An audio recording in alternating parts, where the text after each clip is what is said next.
बिस्मिल्लाहिर्रहमानिर्रहीम, अस्सलामुअलैकुम, good morning, welcome to सुबह सवेरे पाकिस्तान। मैं हूं हमजा तारिक और मैं हूं इशाल सुलेमान। प्रोग्राम का आगाज़ करेंगे इस उम्मीद के साथ कि आपका दिन अच्छा गुजरेगा और आप खुशबाश भी होंगे। बिल्कुल जी, और हफ्ते का आगाज़ हो गया और हम सारे जब भी हफ्ते का आगाज़ हो रहा होता है ना तो सुस्त होते हैं, क्योंकि अब हमने छुट्टी बना के काम पर जाना होता है। लेकिन इशाल मुझे बता रही थी कि मौसम अच्छा रहने की नवीद भी सुनाई जा रही है। बिल्कुल, मौसम अच्छा रहने की नवीद सुनाई जा रही है और आपने कुछ दिनों से देखा होगा मौसम काफ़ी अच्छा भी हो गया है। हाँ। हम देख रहे हैं कहीं पर हवाएं चल रही होती हैं और शाम के पहरों में ख़ास तौर पर हम देखें ना तो जो जैसे ही 4-5 बजे का टाइम होता है तो एक अच्छी सी हवाएं चलने का वो सिलसिला शुरू हो जाता है, मौसम खुशगवार हो जाता है। तो थोड़ी सी यहाँ पर तो ठंडी हुई है, मतलब कि अगर हम देखें ना थोड़ी सी यहाँ पर ठंडी हुई है, लेकिन कई इलाके ऐसे हैं, अब हम सिंध की बात कर लें तो वहाँ पर जो है गर्मी मौजूद है। लेकिन अगर हम देखें मई का मौसम ऐसा ही होता है, हमें परेशान होने की ज़रूरत नहीं। हमने पीछे वैसे ये देखा था, सर्दियों में भी हमने ये देखा था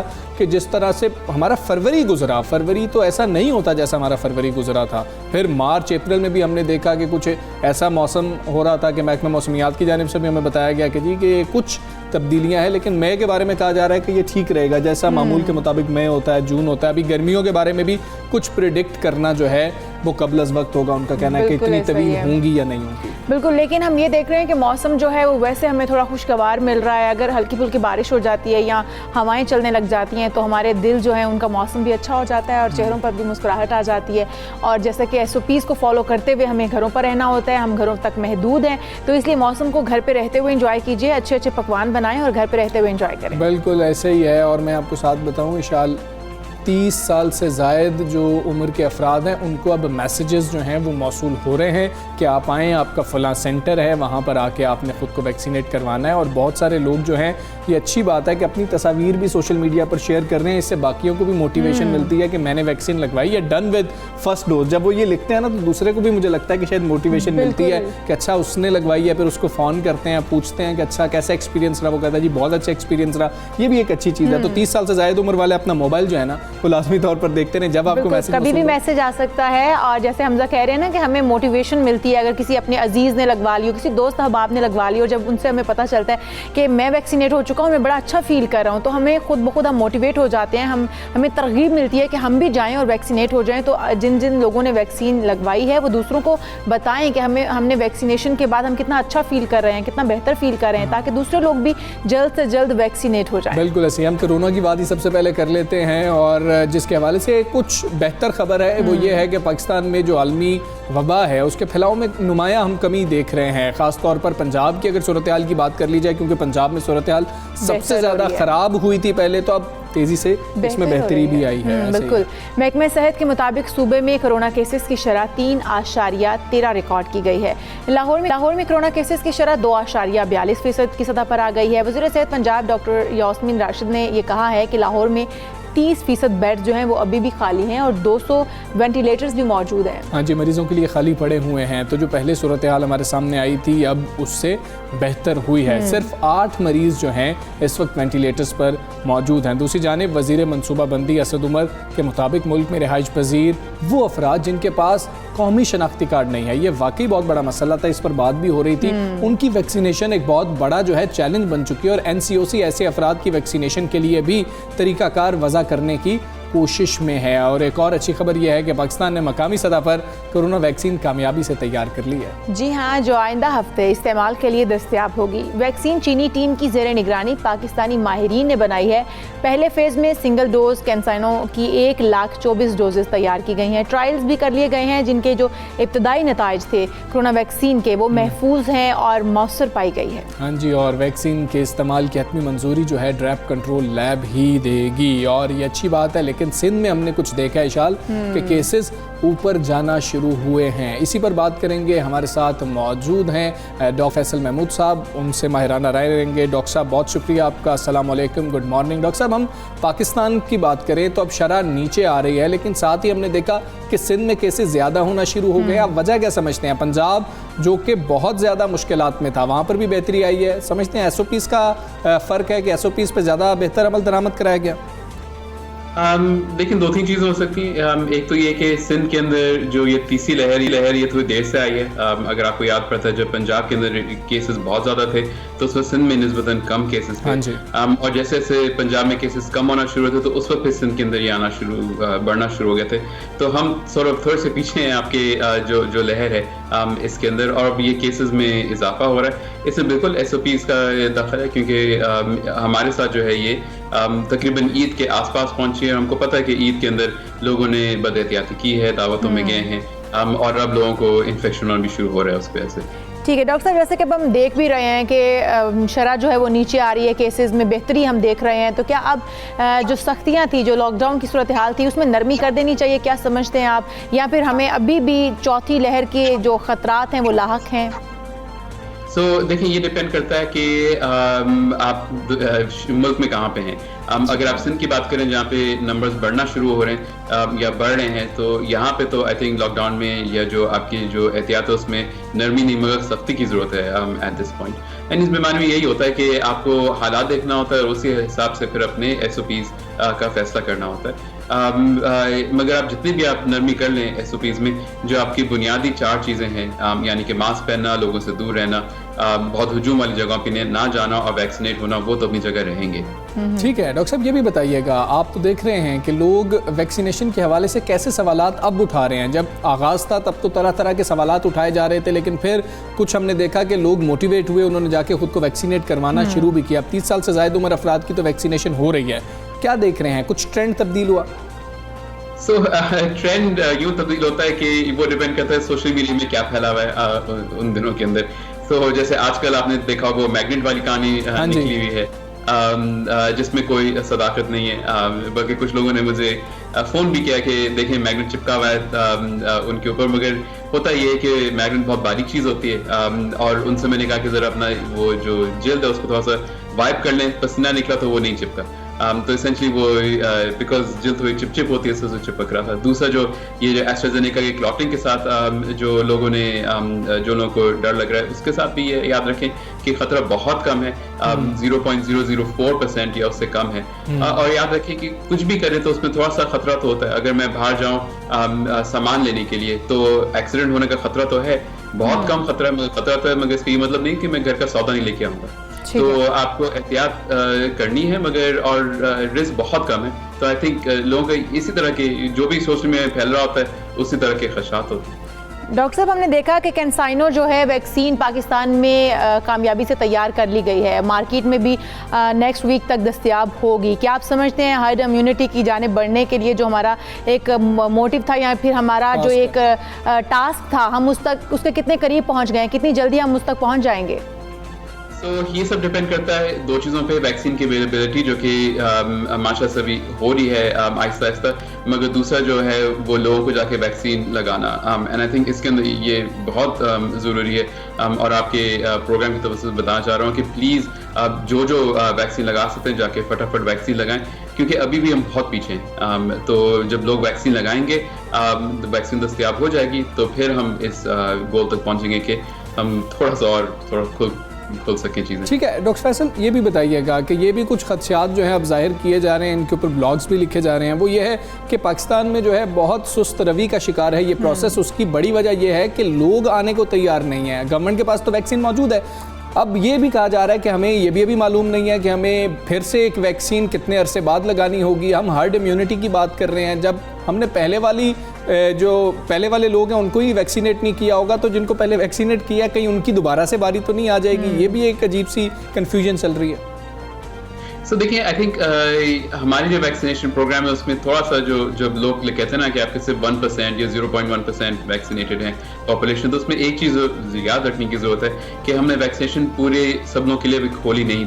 अब खोल रहे हैं, मतलब खोली नहीं थी।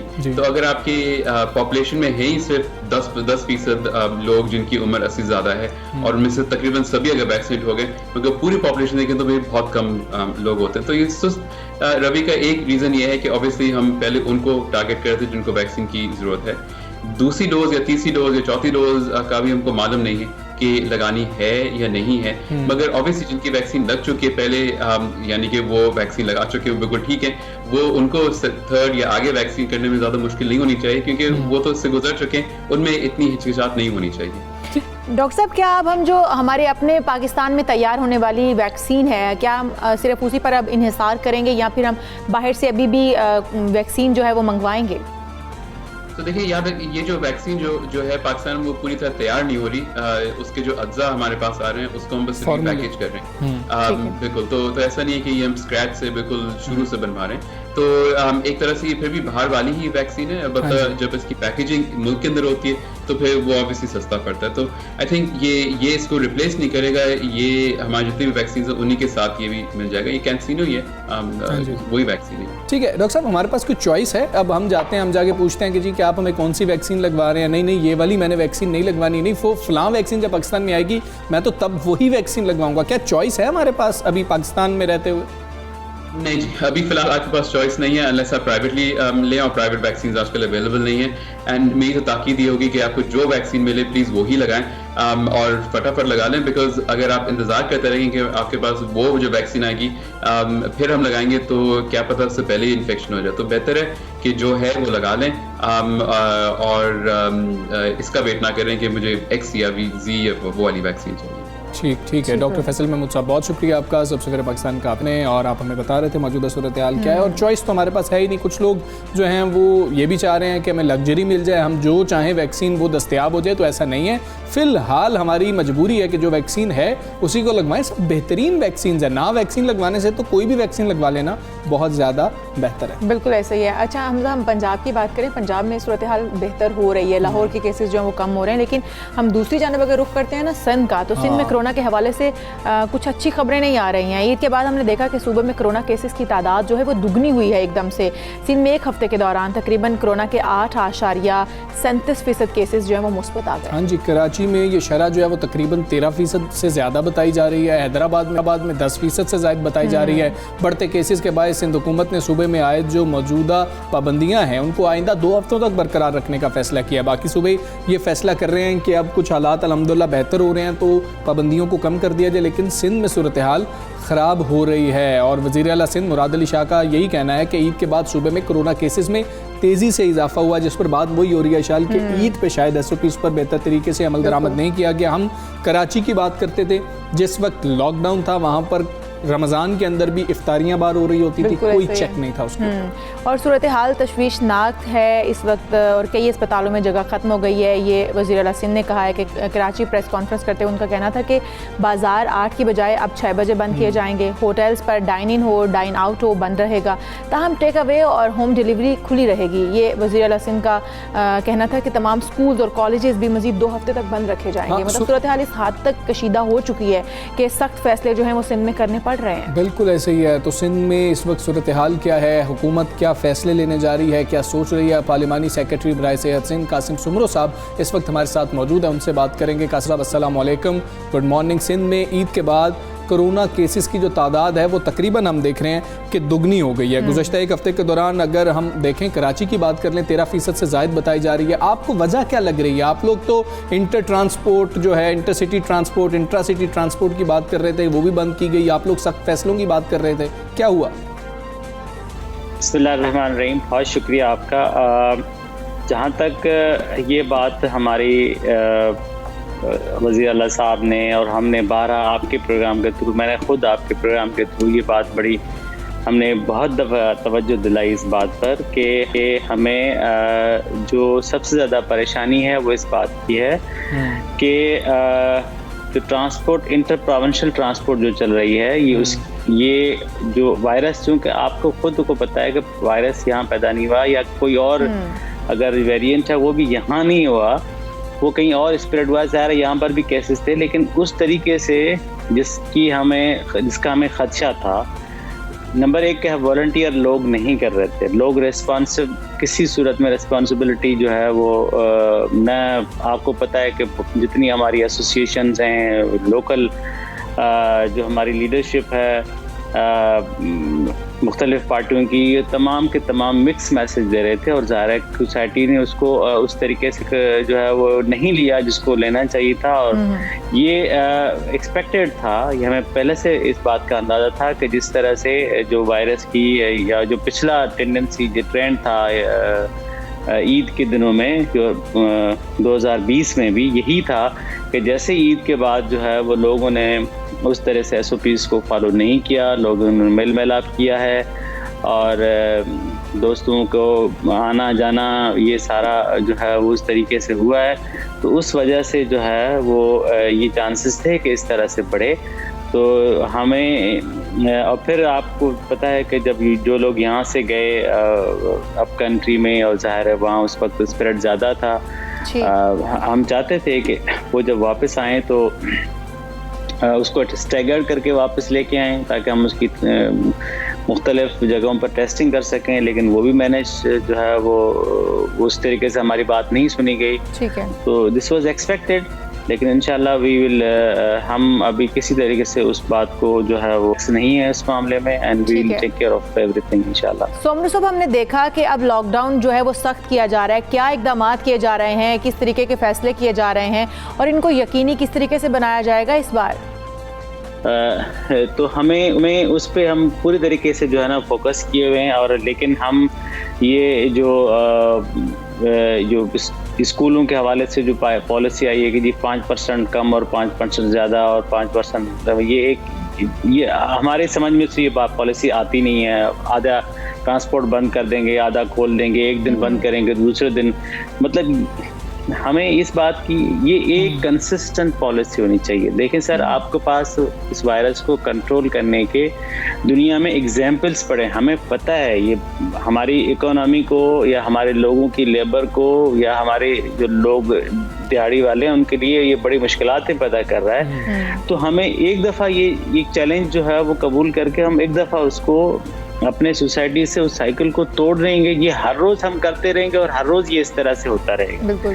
तो ये बड़े जो है ना वो परेशान कुन जो है वो पॉलिसीज में आ जाती हैं कि जी 5%, अब एक दिन आप स्कूल खोल देंगे, वहाँ 5% कम होगा, अगले दिन 6% हो जाएगा। तो फिर क्या करेंगे आप? तो उस दिन स्कूल बंद कर देंगे, फिर अगले दिन वो 5.5 पे आ जाएगा, तो 4.5 पे आ जाएगा, तो हम दोबारा स्कूल खोल देंगे। इस तरह से नहीं होता। ये एक वायरस का एक पूरा साइकिल है, वो 15 दिन का साइकिल होता है। उसमें जो है वो अगर किसी को खुदा ना खास्ता हो जाता है तो उसको साइकिल को तोड़ने के लिए आपको वो जो आज आप लॉकडाउन करते हैं उसको 15 दिन के बाद रिजल्ट आते हैं। तो हमें थोड़ा कंसिस्टेंट होना पड़ेगा। हमने इसलिए वो जो उस गाइडलाइन को हमने नहीं समझा है, अपने अंदर हमने नहीं समझा, हमारे पास वो स्प्रेड आ गया है, तो या वो साइकिल उस तरह से चल रहा है, तो जो है वो हम उसी पॉलिसी पे जो है वो। अच्छा कासिम साहब, हमें ये भी बताइएगा अस्पतालों में इस वक्त ताज़ा तरीन सूरत हाल क्या है? ऑक्सीजन सिलेंडर्स के हवाले से हमें बताइएगा। क्या लोग अगर लेना चाहें तो वो भी दस्तयाब है, मार्केट से उनको मिल सकते हैं? साथ वेंटिलेटर्स में का जो बेड्स हैं वो भी बताइएगा कि वो दस्तयाब हैं? क्या सूरत हाल है हमारे हेल्थ सेक्टर पे? हमेशा जैसे ही केसेस ऊपर जाते हैं बहुत प्रेशर पड़ जाता है। देखें, उस हवाले से जो अस्पतालों की सूरत हाल के हवाले से तो हम अल्हम्दुलिल्लाह अभी इतने जो है वो सैचुरेटेड नहीं हैं। हमारे पास ऑक्सीजन की भी इनफ सप्लाईज हैं और हमारे पास वेंटिलेटर्स भी उस तरह से अवेलेबल हैं, हमारे पास HDUs भी उस तरह से अवेलेबल हैं। लेकिन हमें एहतियात का जो है वो दामन नहीं छोड़ना। हम अस्पतालों तक वो जो उस सूरत हाल तक ना पहुंचे वो बेहतर है। सोमरू साहब, हम देख रहे हैं कि जो 18 साल से ऊपर के अफराद हैं वो इस हवाले से काफ़ी कंसर्न है कि उनके लिए वैक्सीनेशन का अमल कब से शुरू हो जाएगा। सिंध में इस हवाले से क्या लाहे अमल तरतीब दिया जा रहा है? कब तक 18 साल से जो अबव के लोग हैं उनके लिए वैक्सीनेशन शुरू कर दी जाएगी? देखें, हमारे पास वैक्सीन सेंटर के हवाले से तो हमने इनफैक्ट हर तरीके से हमने कोशिश की है कि हमारे लोगों को हम सहूलतें दे सकें उसमें हमने प्राइवेट या ट्रस्ट हॉस्पिटल्स को भी इंगेज किया है। हमारे अपने गवर्नमेंट सेक्टर के जितने भी हॉस्पिटल्स हैं, या हमारा जो बहुत बड़ा सेंटर एक्सपो में बना हुआ है वो, या हमारे जो ट्रेड एसोसिएशंस हैं, हमारी इंडस्ट्रियल एसोसिएशंस हैं, हमारी जो हैं वो आर्ट फ्रेटर्निटी के लिए भी हमारे जो हमने एक कराची में हमने मंदिर है उसमें भी एक वैक्सीन सेंटर खोला हुआ है। हमने इस तरह से हर तरीके से रीच आउट करने की कोशिश की है। उसमें तो हम पूरी तरीके से कम्युनिटी के साथ एंगेजमेंट में जो है वो मसरूफ़ अमल हैं।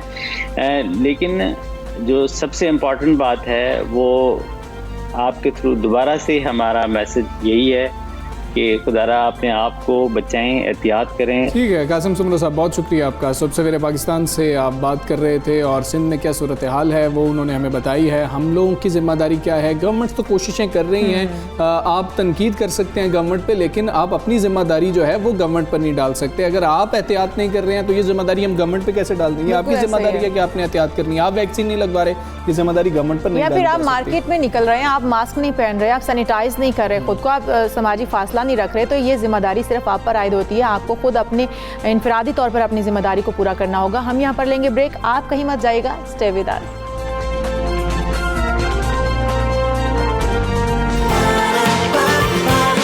सुबह सवेरे पाकिस्तान, सुबह सवेरे पाकिस्तान।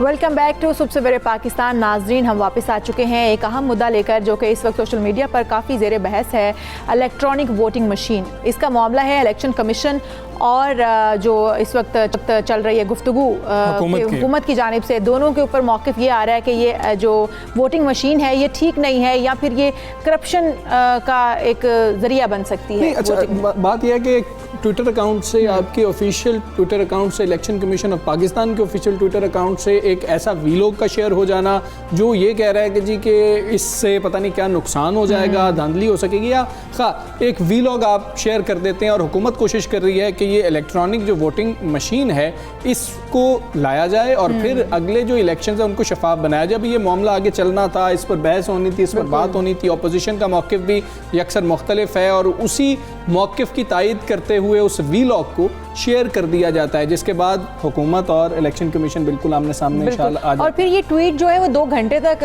हमजा उस पर रहता है, आपके पेज पर रहता है इलेक्शन कमीशन के, और फिर उसके बाद जो है ये हटा दिया जाता है और फिर इलेक्शन कमीशन की जानिब से मौक़िफ़ भी आता है कि ये गलती थी, गलती से ये ट्वीट तर्जुमान ने कहा कि जी कि ये गलती से ट्वीट हो गई थी और उसको जो है बाद में डिलीट कर दिया गया था, लेकिन हुकूमत की जानिब से जो है कुछ बयानात सामने है। फ़ारूक हबीब साहब ने यह कहा कि इसके ऊपर आकर इलेक्शन कमीशन को जवाब देना चाहिए, वजाहत देनी चाहिए और चीफ इलेक्शन कमिश्नर जो हैं उनको खुद आकर इसके ऊपर वजाहत देनी चाहिए। मामला संगीन तो हुआ, आगे क्या हो सकता है, ये गलती जो है ये कितनी जो है इलेक्शन कमीशन के ऊपर बात जाएगी और फिर जब बात होगी कुछ सियासी बातें होंगी तो उसके असरात क्या होंगे, बात करेंगे। हमारे साथ कंवर दिल मौजूद हैं। कंवर दिलशाद साहब, अस्सलाम वालेकुम, गुड मॉर्निंग सर। सर, आप समझते हैं जब ट्वीट हो जाए इस तरह की गलती हो गई, ये गलती थी या फिर हम ये कहें कोताही थी, अब हुकूमत ये बात मानने को तैयार हो जाएगी, मामला किधर जा रहा है? दरअसल बात यह है कि जब एक आईनी और कानूनी इदारे के सरबराह ने जब मालूम हुआ तो वो डिलीट कर दी, जाहिर है कि वो गलत हुआ है, हम भी उसकी तायद करते हैं कि नहीं होना चाहिए था, तो बहुत मोहतात तरीका इख्तियार होना चाहिए था। बड़ी छानबीन के बाद ही जो है वो ट्वीट की जाती है, लेकिन बहरहाल इलेक्शन कमीशन ने अपनी गलती तस्लीम कर ली और उन्होंने कहा कि हमने इसको डिलीट कर दिया। जब डिलीट कर दिया उसकी ओनरशिप ख़त्म हो गई। अब बड़ी हैरानगी की बात है कि हुकूमत के वज़रा, एक आईनी इदारे का सरबराह जो कि चीफ जस्टिस ऑफ पाकिस्तान के बराबर उनको मरात और प्रोटोकॉल है, उनसे कहा जा रहा है कि आप वजाहत करें। तो क्या ये चीफ जस्टिस ऑफ पाकिस्तान को कह सकते हैं कि जी आप अपने मामले में अपने फैसले के बारे में वजाहत करें? कोई को महसूस होना चाहिए कि वो चीफ जस्टिस पाकिस्तान के बराबर का प्रोटोकॉल है। उनके तर्जमान ने अफसोस का इज़हार कर लिया और डिलीट कर दी, बात खत्म हो गई। अब उसको फिर कोर कमेटी में लेके जाना और उसके बारे में वो तनकीद करना एक इदारे पर, इसका मतलब ये है कि हुकूमत तनकीद करके इलेक्शन कमीशन पाकिस्तान को साइड लाइन करना चाहती है, दबाव में डालना चाहती है। सबसे बड़ी अहम बात यह है कि जो आपकी इलेक्ट्रॉनिक वोटिंग मशीन ठीक है, डिजिटल दौर है, हम भी इसकी तारीफ करते हैं। इसके अंदर जो खामियां हैं, कोताहियां हैं, वो दूर करें, बैठ जाएं, टेक्निकल दोनों तरफ के दोनों साइड के बैठे आईटी के एक्सपर्ट, उसमें जो जो खामियां दूर हो सकती हैं। हम चाहते हैं कि इलेक्ट्रॉनिक वोटिंग मशीन आनी चाहिए, लेकिन इसके मामलात को जो है वो गौर खोज करें। सबसे बड़ी कंवर साहब, आपने कहा कि जदीद दौर है, इलेक्ट्रॉनिक वोटिंग मशीन आनी चाहिए, लेकिन क्या आप नहीं समझते कि बहुत जल्दबाजी में लाई जा रही है हुकूमत की जानिब से, और फिर कौन कौन से ऐसे खदशात हैं जिनको पहले दूर कर लेना बेहतर होगा? खदशात इसमें यह है कि इसमें टेम्परिंग के बड़े मामलात हैं।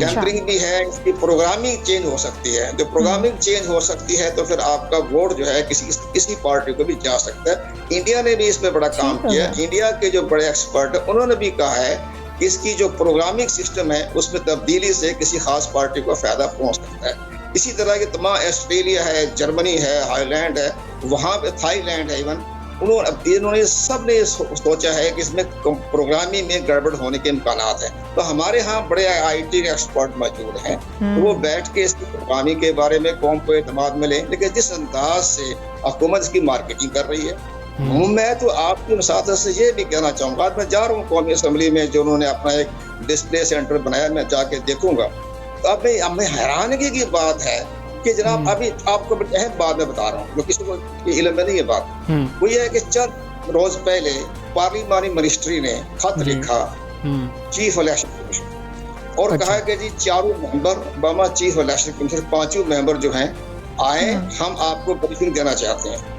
तो इलेक्शन कमीशन पाकिस्तान ने बड़े अदब से एहतराम से कहा कि जनाब आईनी इदारा है, हमारे इख्तियारात, हमारा प्रोटोकॉल सुप्रीम कोर्ट के जज के बराबर है, तो क्या हम पार्लिमानी मिनिस्ट्री में बैठकर आपको ब्रीफिंग लें? आप तशरीफ लाएं, दफ्तर में आए, हमें ब्रीफ करें, हमें बताएं, हमारे भी आईटी एक्सपर्ट होंगे, हम आपको ब्रीफ करेंगे, आईनी इदारा है, इसको तकद्दस करें। तो उन्होंने बड़े एहतराम के साथ हुकूमत की तजवीज होती है मुस्तरद कर दी। तो हमें समझ नहीं आ रही कि ये इलेक्शन कमीशन को अपना इदारा समझते हैं या ये पार्लिमानी मिनिस्ट्री का कोई विंग है, ये हमें समझ नहीं आ रही। इतनी ज्यादा जो है बेहतियाती क्यों की जा रही है? नहीं ठीक है, लेकिन कंवर दिलशाद साहब, ये जवाब भी एक सामने आता ही है ना कि अगर ये ट्वीट होती है, आप कह रहे हैं कि जी कि ट्वीट आई, उसको डिलीट कर दिया, मामला खत्म हो गया, लेकिन क्या असरात खत्म होंगे उस ट्वीट के, जो चाहे 1 मिनट के लिए क्यों ना रहती? जब एक उन्होंने कहा कि अभी हम खुद जो 20 मई को चीफ इलेक्शन कमीशन की तरफ से जो प्रेस रिलीज जारी किया गया, उसमें कहा जी हम डिजिटल सिस्टम के हामी हैं, देख रहे हैं, लेकिन हमें हमारे कुछ तहफ़्फ़ुज़ात हैं, वो तहफ़्फ़ुज़ात आप हमें दूर करें। अब आप अर्ज करें आपके सामने का आपका कुछ टाइम हो तो। अब हमारे मुल्क के अंदर इतनी ज्यादा नाखवानगी है, उस नाखवानगी की ज़ाहिर है कि 40% से ज्यादा नाखवानगी है। अभी जो रिपोर्ट आई है मर्दमशुमारी की, उसके मुताबिक 10 करोड़ जो हैं वो आपके शहरी हैं और 14 करोड़ जो हैं वो देहाती हैं। अब वो देहात के लोग पोलिंग स्टेशन पे आके जो वोट कास्ट करेंगे तो वहाँ गड़बड़ नहीं हो जाएगी कि कहाँ बटन दबाना है, कैसे करना। अब आप ये देखें कि सेनेट का इलेक्शन हुआ है, तो 7 जो है आपके सेनेटरों का जो इलेक्शन हो रहा था, तो 7 कौमी असम्बली के मेंबरान ने गलत अंदाज से निशान लगा दिया। अब देखिए पढ़े लिखे हैं, कौमी असम्बली के मेंबर हैं, बड़ी बड़ी शख्सियात का नाम आ रहे हैं, जिसमें कि मिनिस्टर का नाम भी आ रहा है, उसने भी निशान गलत लगाया। अब ये देखिए, इसके बाद चेयरमैन सेनेट का इंतखाब हुआ, 7 वोट रिजेक्ट हुए, पढ़े लिखे लोग थे, कौमी असम्बली के मेंबर थे, सेनेटर थे। अब हम हैरान हैं, इतना बड़ा प्रोजेक्ट है, आप उसको साल 1.5 साल में आवाम की आगाही कैसे करेंगे? उसको इंडिया ने 25 साल लगाए। 25 साल के बाद इंडिया ने पूरे मुल्क में जो है ये सिस्टम को नाफिज किया। तो हमारे मुल्क में 1.5 साल रह गए, 2 साल इंतखाब के रह गए, ट्रेनिंग भी लेनी है, मशीनें भी खरीदनी है। जो मशीनें जो आएंगी अर्ज करूँ आपको, ये 5 अरब की आएगी। तो ये तो मैं समझ रहा हूँ रिंग रोड का एक के बाद सबसे बड़ा स्कैंडल बन जाएगा। कौन सी कंपनी बना रही है हमें भी तो बता दें। इलेक्शन कमीशन बार बार पूछ रहा है, आप इस कंपनी से बनवा रहे हैं ये इलेक्ट्रॉनिक वोट मशीन, वो तो हमें इत्मीनान में लें, हमें बताएं, वो नहीं बताते।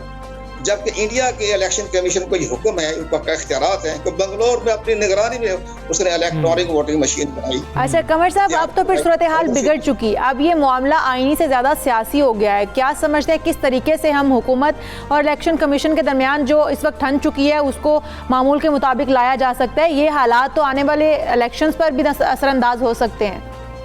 दुरुस्त है, जब एक कानून बन जाएगा ना, जब बात ही जब पार्लियामेंट्री एक्ट बन जाएगा, ऑर्डिनेंस मंजूर हो जाएगा, पार्लियामेंट बिल पास कर देगी, तो फिर तो इलेक्शन कमीशन ने तो वही काम करना है ना जो आइन और कानून कहता है। उससे हट के तो बात नहीं करेगा, अपने वो तहफ़्फ़ुज़ात का इज़हार करेगा, आपकी ओनरशिप के बारे में बात करेगा।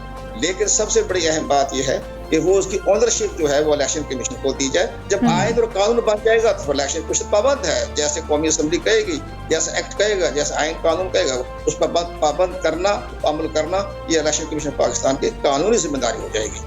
उससे वो इनराफ करने के अंदाज नहीं होंगे। ठीक है सर, आप ये कमर दिलजाद साहब, आप ये भी समझते हैं कि क्या इलेक्शन कमीशन ऑफ पाकिस्तान को प्रेशराइज करने की भी कोई कोशिश हो रही है, क्योंकि अगला इलेक्शन आना है? ये प्रेशराइज करने के तरीके कार है ना कि कोर कमेटी जैसे इदारों में भी क्या है, डिलीट होने के बाद फिर बहस कर रहे हैं, फिर कहते हैं जुर्म को सजा दी जाए। आज हमारी अपने इकनॉमिक अफेयर्स की तरफ से नहीं आ रहा, हमारी वजारत खजाना की तरफ नहीं आ रहा कि हमने तो नहीं कहा था कि 4% ग्रोथ कैसे हो गया। वकार मसूद ने कहा मैं तो कोई नहीं कहा, वायरल हो गया तो मैं क्या करूँ।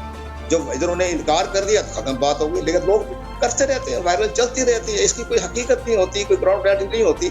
डिलीट हो गया, मामला खत्म हो गया। तो लेकिन इस अगर डिलीट ना करते, वो बरकरार रखते, अपने पॉइंट पर अड़े रहते तो फिर ठीक था, फिर हुकूमत भी अपना पेश करती। जब डिलीट करके इन्होंने माजरत कर ली, इसके बावजूद भी आपको कैबिनेट में बहस कर रहे हैं, कोर कमेटी में बहस कर रहे हैं, तो ये अच्छा नहीं लगा। नहीं कमर दिलशाद साहब, ऐसे एक बयान दे के अगर वापस भी ले लिया जाए, उस बयान के असरात रहते हैं, एक ट्वीट करके और उसको अगर डिलीट भी कर दिया जाए, असरात की हम बात कर रहे हैं, क्या असरात नहीं रहेंगे? आप नहीं समझते हैं कि कोई असर ही नहीं रहेगा? और अगर वजाहत दे भी दी जाती है कि नहीं ऐसा कुछ नहीं है, और जिसने वो ट्वीट किया उसको सजा भी दे दी जाती है, तो फिर मामला ठीक नहीं हो जाएगा? सजा तो नहीं दी जा सकती। जब जो डील हो गया, खत्म हो गया, कर लिया, माजरत कर ली, ठीक है, खत्म हो जाती है। ठीक है कमर दिलशाद साहब, बहुत शुक्रिया आपका। सबसे मेरे पाकिस्तान से आप बात कर रहे थे, लेकिन इशाल ये एक अहम मामला है, इस तरह की कोताही एक आईनी इदारे के ट्विटर हैंडल से हो जाना, ये भी देखना होगा। हुकूमत जिस तरह से आप बात कर रही है, उम्मीद करते हैं ये मामला कुछ बेहतर होगा, कुछ जो आपस में जो है सॉर्ट आउट हो जाएगा। लेकिन जहाँ तक बात है कि राय देना, वैसे आप वर्बली राय दे सकते हैं किसी भी चीज़ के ऊपर, किसी भी नए आने वाली चीज़ के ऊपर आप राय दे सकते हैं कि ये अच्छी है या बुरी है, इस पर करप्शन हो सकती है या नहीं। जैसे कि हुकूमत की जानिब से भी ऐसा मौक़िफ़ है, लेकिन इलेक्शन कमीशन के पेज पर इस चीज़ को ट्वीट किया जाना, ये थोड़ा सा जो है वो सियासी मसला बन गया है। हम आगे बढ़ते हैं, आगे बढ़ते हैं, और जो अहम मसला है वो हमारे पाकिस्तान का वो ये है कि दुनिया को अगर हम देखें तो वो चांद सितारों पर एक नई मंजिल की तलाश में निकल चुके हैं, कमन डालने के लिए आगे बढ़ रहे हैं। लेकिन हमारा मुल्क जो है वो आज भी वहीं पर खड़ा है। करोड़ों बच्चे जो हैं वो अंधेरे में हैं, इस वक्त जहालत के अंधेरे में। और हम ये बात कर रहे हैं कि वफाकी दायरा शुमारियात की रिपोर्ट आई है, जिसके मुताबिक मुल्क में 5 से जो 16 साल के बच्चे हैं, अगर उनको देखा जाए तो बच्चे स्कूल नहीं जा पा रहे हैं। एक बड़ी तादाद है बच्चों की। दायरा शुमारियात के इलेक्ट्रॉनिक सर्वे रिपोर्ट के मुताबिक हम आपको बता रहे हैं कि मुल्क में शरह ख़वानदगी 60% पर जमूद का शिकार है इस वक्त, और सिंध में शरह ख़वानदगी में कमी आई है। प्राइमरी हो, मिडल हो, मैट्रिक की सतह पर स्कूल में दाखिले जमूद का शिकार हो चुके हैं। बिल्कुल ऐसा ही है। और हम देखें तो इसमें जो पंजाब है पहले नंबर पर है, जहां पर बच्चों के दाखिले जो है वो किए जा रहे हैं। केपी जो है वो दूसरे नंबर पर रहा, सिंध तीसरे पर है, बलूचिस्तान आखिरी नंबर पर है। रिपोर्ट के मुताबिक ये बताया जा रहा है कि बलूचिस्तान में 47% और पंजाब में 26% बच्चे स्कूल जो है वो नहीं जा रहे हैं। तो ये सूरत हाल जो है ये हमें किस तरफ धकेल रही है। फिर हम बेरोज़गारी की बात करते हैं। हमारी शरह ख़वानगी जो है वो इस हद तक जो मुतासिर हो रही है कि हमारे बच्चे जो घरों से निकल कर स्कूलों तक जा ही नहीं रहे। और दूसरी जानब हमें एक और जो ग़िज़ाई कमी का शिकार हम रहे हैं हमारे कोरोना की वजह से, ये मसला भी हमें बहुत ज़्यादा दरपेश है। ऐसे ही, और फिर बड़ी तादाद में जो बच्चे स्कूल जा भी रहे थे वो भी अब स्कूल से बाहर हो गए इस कोरोना वबा की वजह से। अब जब दोबारा से स्कूल लगे थे तो ये जो रिपोर्ट सामने आई थी, आदाद-ओ-शुमार सामने आए थे कि उस तरीके से बच्चों ने स्कूल्स को, इदारों को ज्वाइन नहीं किया। हम बात करेंगे माहिर तालीम डॉक्टर आयशा रज़ाक हमारे साथ इस वक्त मौजूद हैं, हम गुफ्तगू करेंगे। डॉक्टर साहब अस्सलाम वालेकुम, गुड मॉर्निंग। ये जो वफाकी दायरा शुमारियात की रिपोर्ट है, इसके मुताबिक मुल्क में 5 साल से 16 साल की उम्र के तकरीबन 30% से ज़ायद बच्चे हैं वो स्कूल नहीं जा रहे हैं। हम कहाँ पर कोताही कर रहे हैं? हमारे पास कोई प्लान ही नहीं है, या फिर हम प्लान बनाते हैं लेकिन इम्प्लीमेंट नहीं हो पाता? मसला है कहाँ पर? जी अस्सलाम वालेकुम, बहुत बहुत शुक्रिया। अच्छा हमजा, ये वाली रिपोर्ट तो अभी रिसेंटली आई है, लेकिन जब से मुझे याद पड़ता है, जब से मैं एजुकेशन की फील्ड पे हूँ, एकेडमिकली या प्रोफेशनली, ये फिगर वहीं का वहीं खड़ा हुआ है। और हर साल ज़ाहिर है कोई ना कोई शुमारियात की रिपोर्ट आती है, और एक दफ़ा दोबारा से ये मीडिया के अंदर और अदरवाइज़ भी ये डिबेट शुरू हो जाती है कि इतने बच्चे आउट ऑफ स्कूल क्यों हैं। अच्छा, आउट ऑफ स्कूल जो बच्चे हैं उसकी एक डेफिनेशन होती है, और वो फॉर ए ले पर्सन उसके अंदर वो बच्चे भी शामिल हैं जो कभी स्कूल नहीं गए हैं, लेकिन उसके अंदर वो बच्चे भी शामिल हैं जो स्कूल गए किसी वक्त, लेकिन किसी ना किसी वजह से, चाहे वो उनकी अपनी फैमिली की रीज़न थी या सप्लाई साइड की रीज़न थी या स्कूल की क्वालिटी का इशू था, तो वो ड्रॉप आउट हो जाते हैं। वो बच्चे भी आपके आउट ऑफ स्कूल बच्चों की उसमें डेफिनेशन में आते हैं। और हमें पता है कि ये 5 से 16 साल की उम्र के बच्चे जो यूनेस्को की डेफिनेशन है उसके मुताबिक वो बच्चे जिनको इस वक्त स्कूल में होना चाहिए, यानी कि आपकी कच्ची से लेकर जो आपकी हाई स्कूल लेवल है वहाँ तक होना चाहिए, वो नहीं है। अभी आप ये सोचें, ये भी वैसे जहन में रखें कि इसमें 16 से 18 साल के बच्चे शामिल नहीं हैं। तो अगर आप वो बच्चे शामिल करेंगे जो हायर सेकेंडरी या जिसको हम इंटरमीडिएट कहते हैं उसमें जाते हैं, तो ये नंबर आपका और इंक्रीज़ हो जाएगा। तो इसकी वजूहात बहुत सारी हैं। सबसे पहले तो कुछ बड़ी बड़ी चीज़ें जो मैं रिवाइंड करा दूं लोगों को, जो जहन में रखना ज़रूरी है। पाकिस्तान इस वक्त दुनिया का 2nd नंबर पे मुल्क आता है जिसके अंदर आउट ऑफ स्कूल बच्चे सबसे ज़्यादा हैं। हमसे पहले नाइजीरिया है सिर्फ। तो हम ना सिर्फ अपने नेबरहुड के अंदर अपनी तरह की जो हमारी तरह की इनकम की कंट्रीज़ हैं उनके पीछे उनसे बहुत पीछे हैं, बल्कि हम वर्ल्ड ओवर अगर आप देखें तो हम बहुत पुअरली परफॉर्म कर रहे हैं in terms of providing access to children.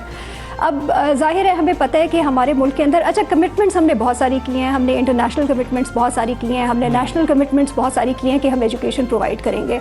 वो इंटरनेशनल, वो आपको पता है कि हमने जो universal declaration on rights of children उसको साइन किया हुआ है, हमने जो ह्यूमन राइट्स है बेसिक उसको साइन किया हुआ है। हमें पता है कि हम एजुकेशन फॉर ऑल यूनेस्को उस मूवमेंट का हिस्सा हैं।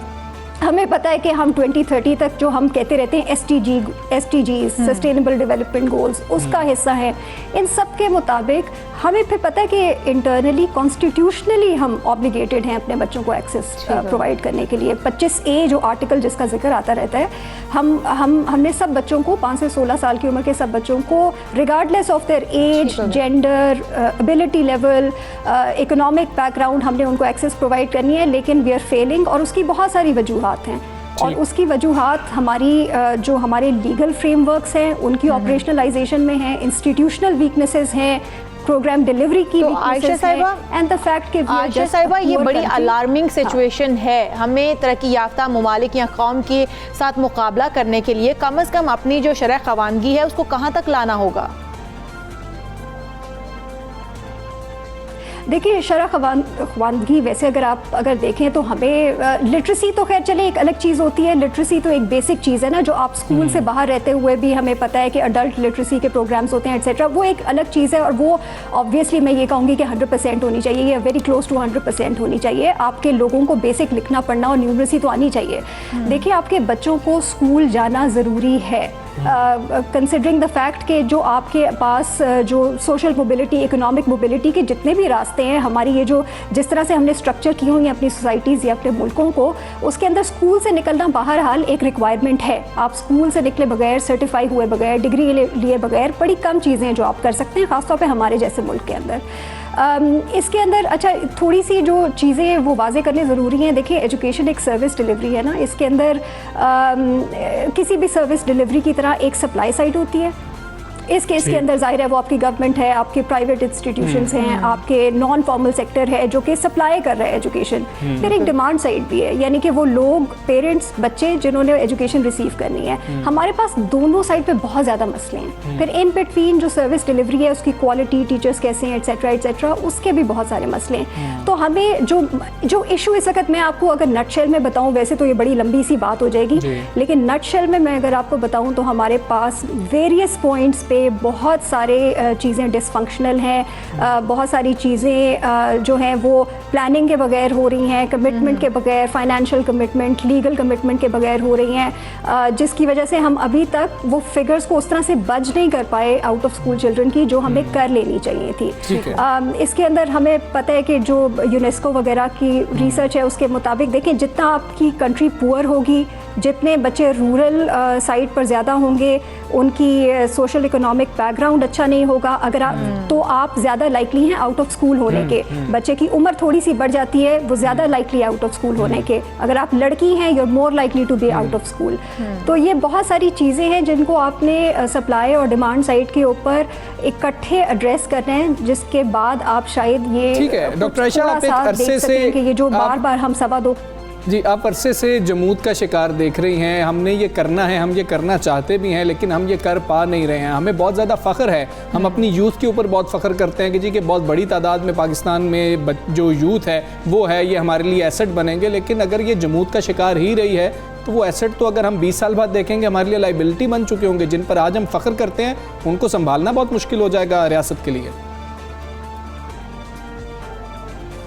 बिल्कुल आई मीन हमसा पे बिल्कुल अग्री करती हूँ। ये तो कोई ऐसी बात ही नहीं है जिसके साथ कोई डिसएग्री करेगा। देखिए वैसे तो ये हमारी सारी हुकूमतों में किसी एक हुकूमत को तो जिम्मेदार नहीं ठहरा सकती। ज़ाहिर है ये हमें पता है कि बड़े अरसे से इशू चला रहा है, लेकिन देखें करंट हुकूमत ज़ाहिर है अब हमारी जो बैठी हुई है हमने तो उसी की बात करनी है, क्योंकि फ़िलहाल तो ज़ाहिर है प्लानिंग और डिलीवरी उन्हीं के हाथ में है। तो आप ये देखिए कि 2018 के अंदर जब गवर्नमेंट आई थी तो इनका जो पॉलिसी फ्रेमवर्क एक था, वैसे by the way national education policy अभी तक नहीं आई है इस गवर्नमेंट की, 2.5 साल हो गए हैं गवर्नमेंट के अंदर, लेकिन इनका जो एक नेशनल एजुकेशन पॉलिसी फ्रेमवर्क आया था उसमें 4 फंडामेंटल पिलर्स थे। उसमें से एक पिलर था कि हमने आउट ऑफ स्कूल चिल्ड्रन को हमने स्कूलों में लाना है। तो ये एक बहुत बड़ी पॉलिसी कमिटमेंट थी पीटीआई की गवर्नमेंट की, जो इन्होंने कहा था कि हम ये करेंगे। अब अगर आप देख लें तो हमारे जो education act, by the way हमें पता है कि 18वीं तरमीम के बाद ये प्रोविंशियल इशू है एजुकेशन, तो फेडरल गवर्नमेंट एक हद तक ये चीज़ कर सकती है काम, लेकिन उसके बाद प्रोविंशियल गवर्नमेंट्स का भी इसमें बड़ा काम है।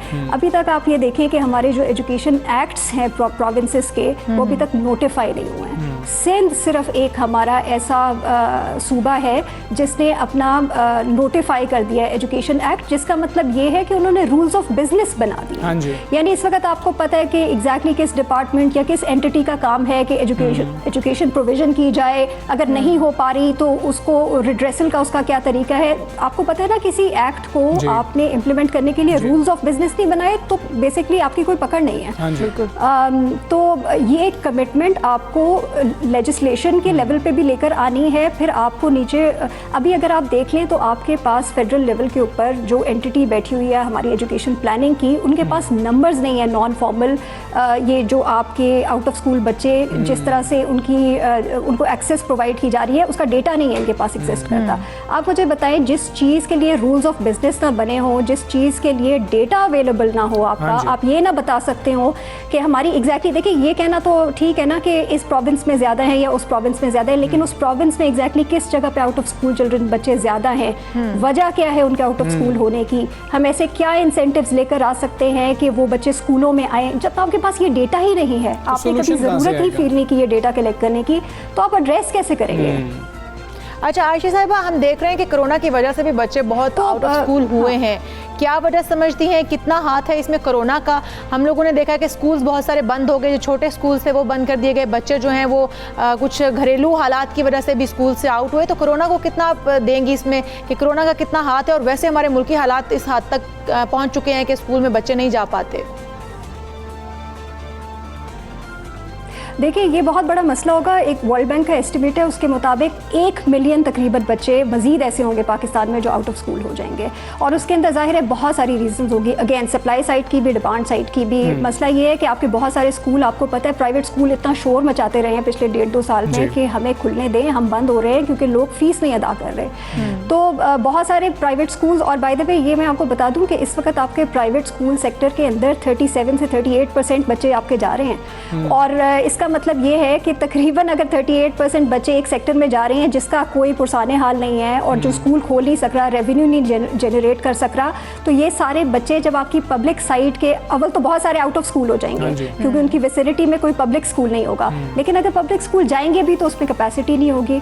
अच्छा फिर दूसरी बात, तो 1 मिलियन वो प्रेडिक्ट करते हैं कि बच्चे मज़ीद out of school. Doctor Ayesha Raza, बहुत शुक्रिया आपका सवेरे पाकिस्तान का बनी और इस अहम इशू पर बात कर रहे थे। यहाँ पर हम एक ब्रेक लेंगे, ब्रेक के बाद वापस आएंगे। Stay with सुबह सवेरे पाकिस्तान,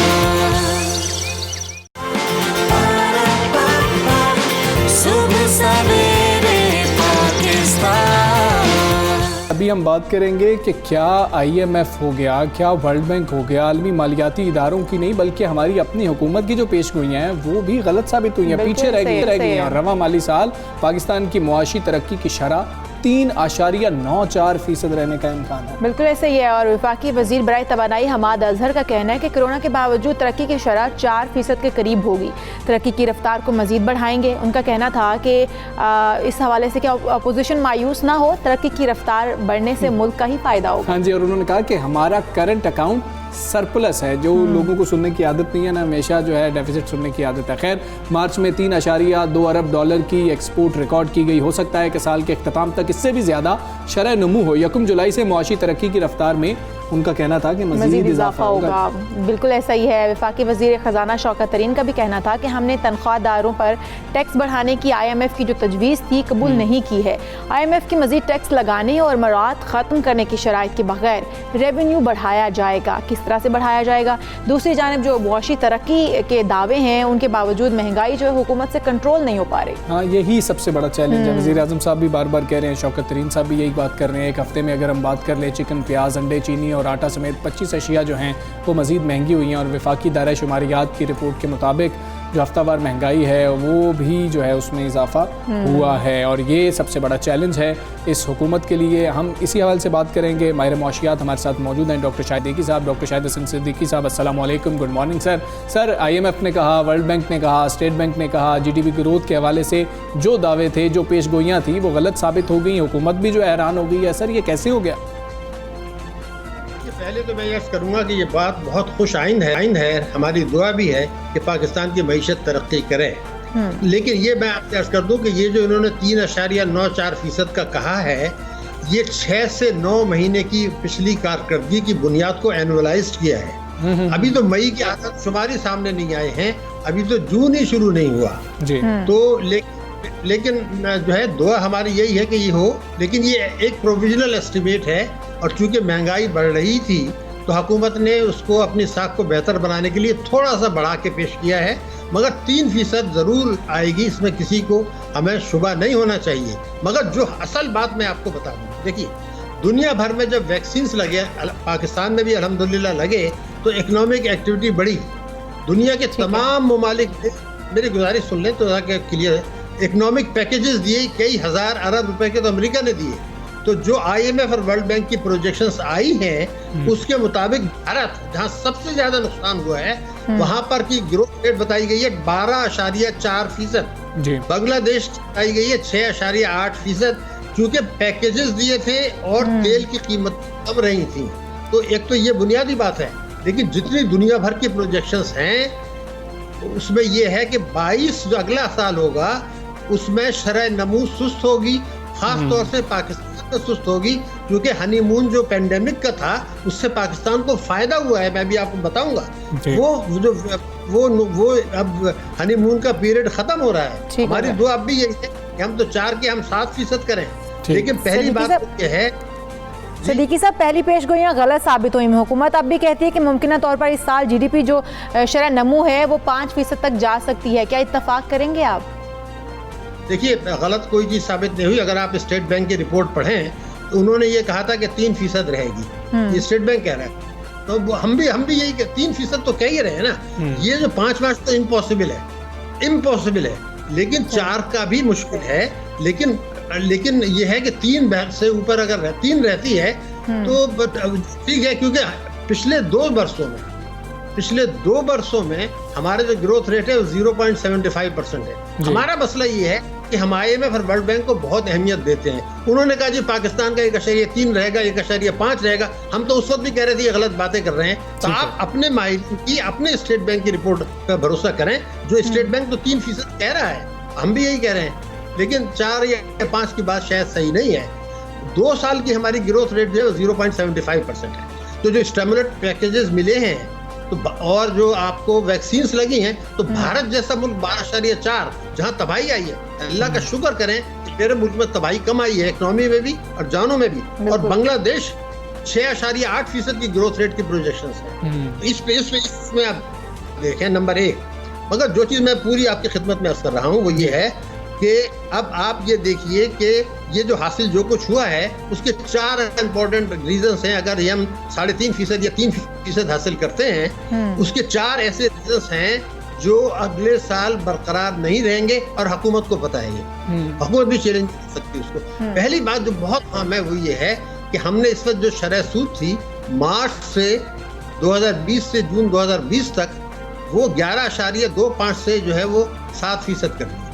ठीक है, अब दुनिया भर में कहीं नहीं होता कि अगर जिस मुल्क में इन्फ्लेशन 11.1 है वो आप उसको 7% कैसे कर सकते हैं। इसका नतीजा ये हुआ कि जो आप कर्जे दे रहे हैं वो बहुत सस्ते दे रहे हैं, उससे इकोनॉमिक एक्टिविटी बढ़ रही है। फिर आपने तामीराती सेक्शन में कहा जी काला धन लगा दें, मगर दूसरी तरफ आपने गरीब का जो आपने जिक्र किया, हुआ क्या है कि जब आपने शरह सूद कम की तो स्टेट बैंक ने प्रॉफिट और लॉस शेयरिंग के जो अकाउंट थे और बैंकिंग कंपनीज ऑर्डिनेंस 26A में आपको कोट कर रहा हूँ, 26A(4) और 40A और आईने पाकिस्तान के 3 को के खिलाफ वर्जी करते हुए फरवरी 2020 में 2 करोड़ खातेदारों को जो है वो 11.25% मुनाफा मिला था, 11.25% सेविंग पर, उसको आप 5.5 कर दिया।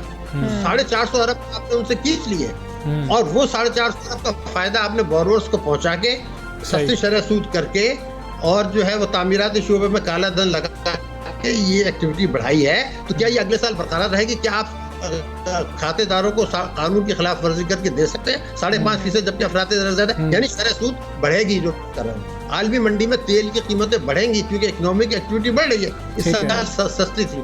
तो आप हमें ये एक पहला नुक्ता मैंने आपको बता दिया। दूसरी बात ये थी कि जो हमने इक़्तिसादी पैकेजेस दिए हैं वो इतने ज्यादा हैं कि अगले साल आप बरकरार नहीं रख सकेंगे उनको, ये टेम्परेरी दिए थे, तो उसकी वजह से जो मोमेंटम आया है वो भी अगले साल बरकरार नहीं रहेगा।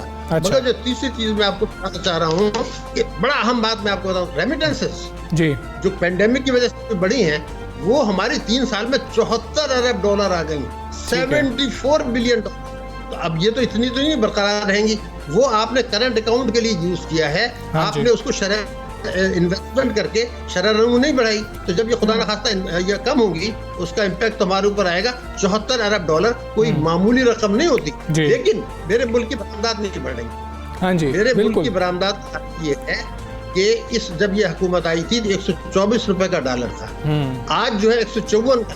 तो जब इतना गिर गया और आपने रुपए की बरात भी दी कई उसको बरामद कुनंदगान को, लेकिन हमारी बरामदात सिर्फ $1 अरब बढ़ी है 2018 से अब तक, $1 अरब और तफसीलात $8 अरब बढ़ गई। तो दुनिया में जो तरक्की होती है वो एक्सपोर्ट लेड होती है। इतना कुछ करने के बाद अगर बरामदात नहीं बढ़ रही और तिजारती खसारा इस साल बढ़ चुका है, ये मैं आपको बता दूं, और अगले साल जो स्टेट बैंक कह रहा है वो करंट अकाउंट डेफिसिट $4.5 अरब होगा, जो कि 2016 में था जब बुराना आया था। तो मेरा कहना ये था कि इस्लाहात के नतीजे में नहीं आएंगे, ये हनीमून है, इक़्तिसादी पैकेजेस है और दूसरी तीसरी चीजें, ये एक मोहलत मेरे मुल्क को मिली। बिल्कुल ठीक है, बिल्कुल ठीक है सर। आप जिस तरह से बात कर रहे हैं, पिछले 2 महीनों की देख लें, ट्रेड डेफिसिट की हम बात कर लेते, वो $3 बिलियन जो है हमें नज़र आ रहा है, उसका एक बहुत है। ठीक है, आप रेमिटेंसेस की भी बात आप कर रहे हैं, लेकिन हम सवाल यही करते हैं कि हमने तो पिछले दौर में भी देखा था कि उन्होंने हमें बताया कि 4.4 चल रही है, 5.2 तक हमने ग्रोथ देखी थी। सस्टेनेबल होगी सर, आपको लग रही है? नहीं, देखिए बात ये कि सस्टेनेबल तो ये 4% तो कोई ग्रोथ है ही नहीं ना। हमारे मुल्क में 1980 से आज तक, यानी 2018 तक कह देता हूँ, 4.7 फिगर की ग्रोथ हुई है 40 साल लगातार। और ये 4.75 जो 40 साल तक हुई है, ये भारत, बांग्लादेश और श्रीलंका से कम है।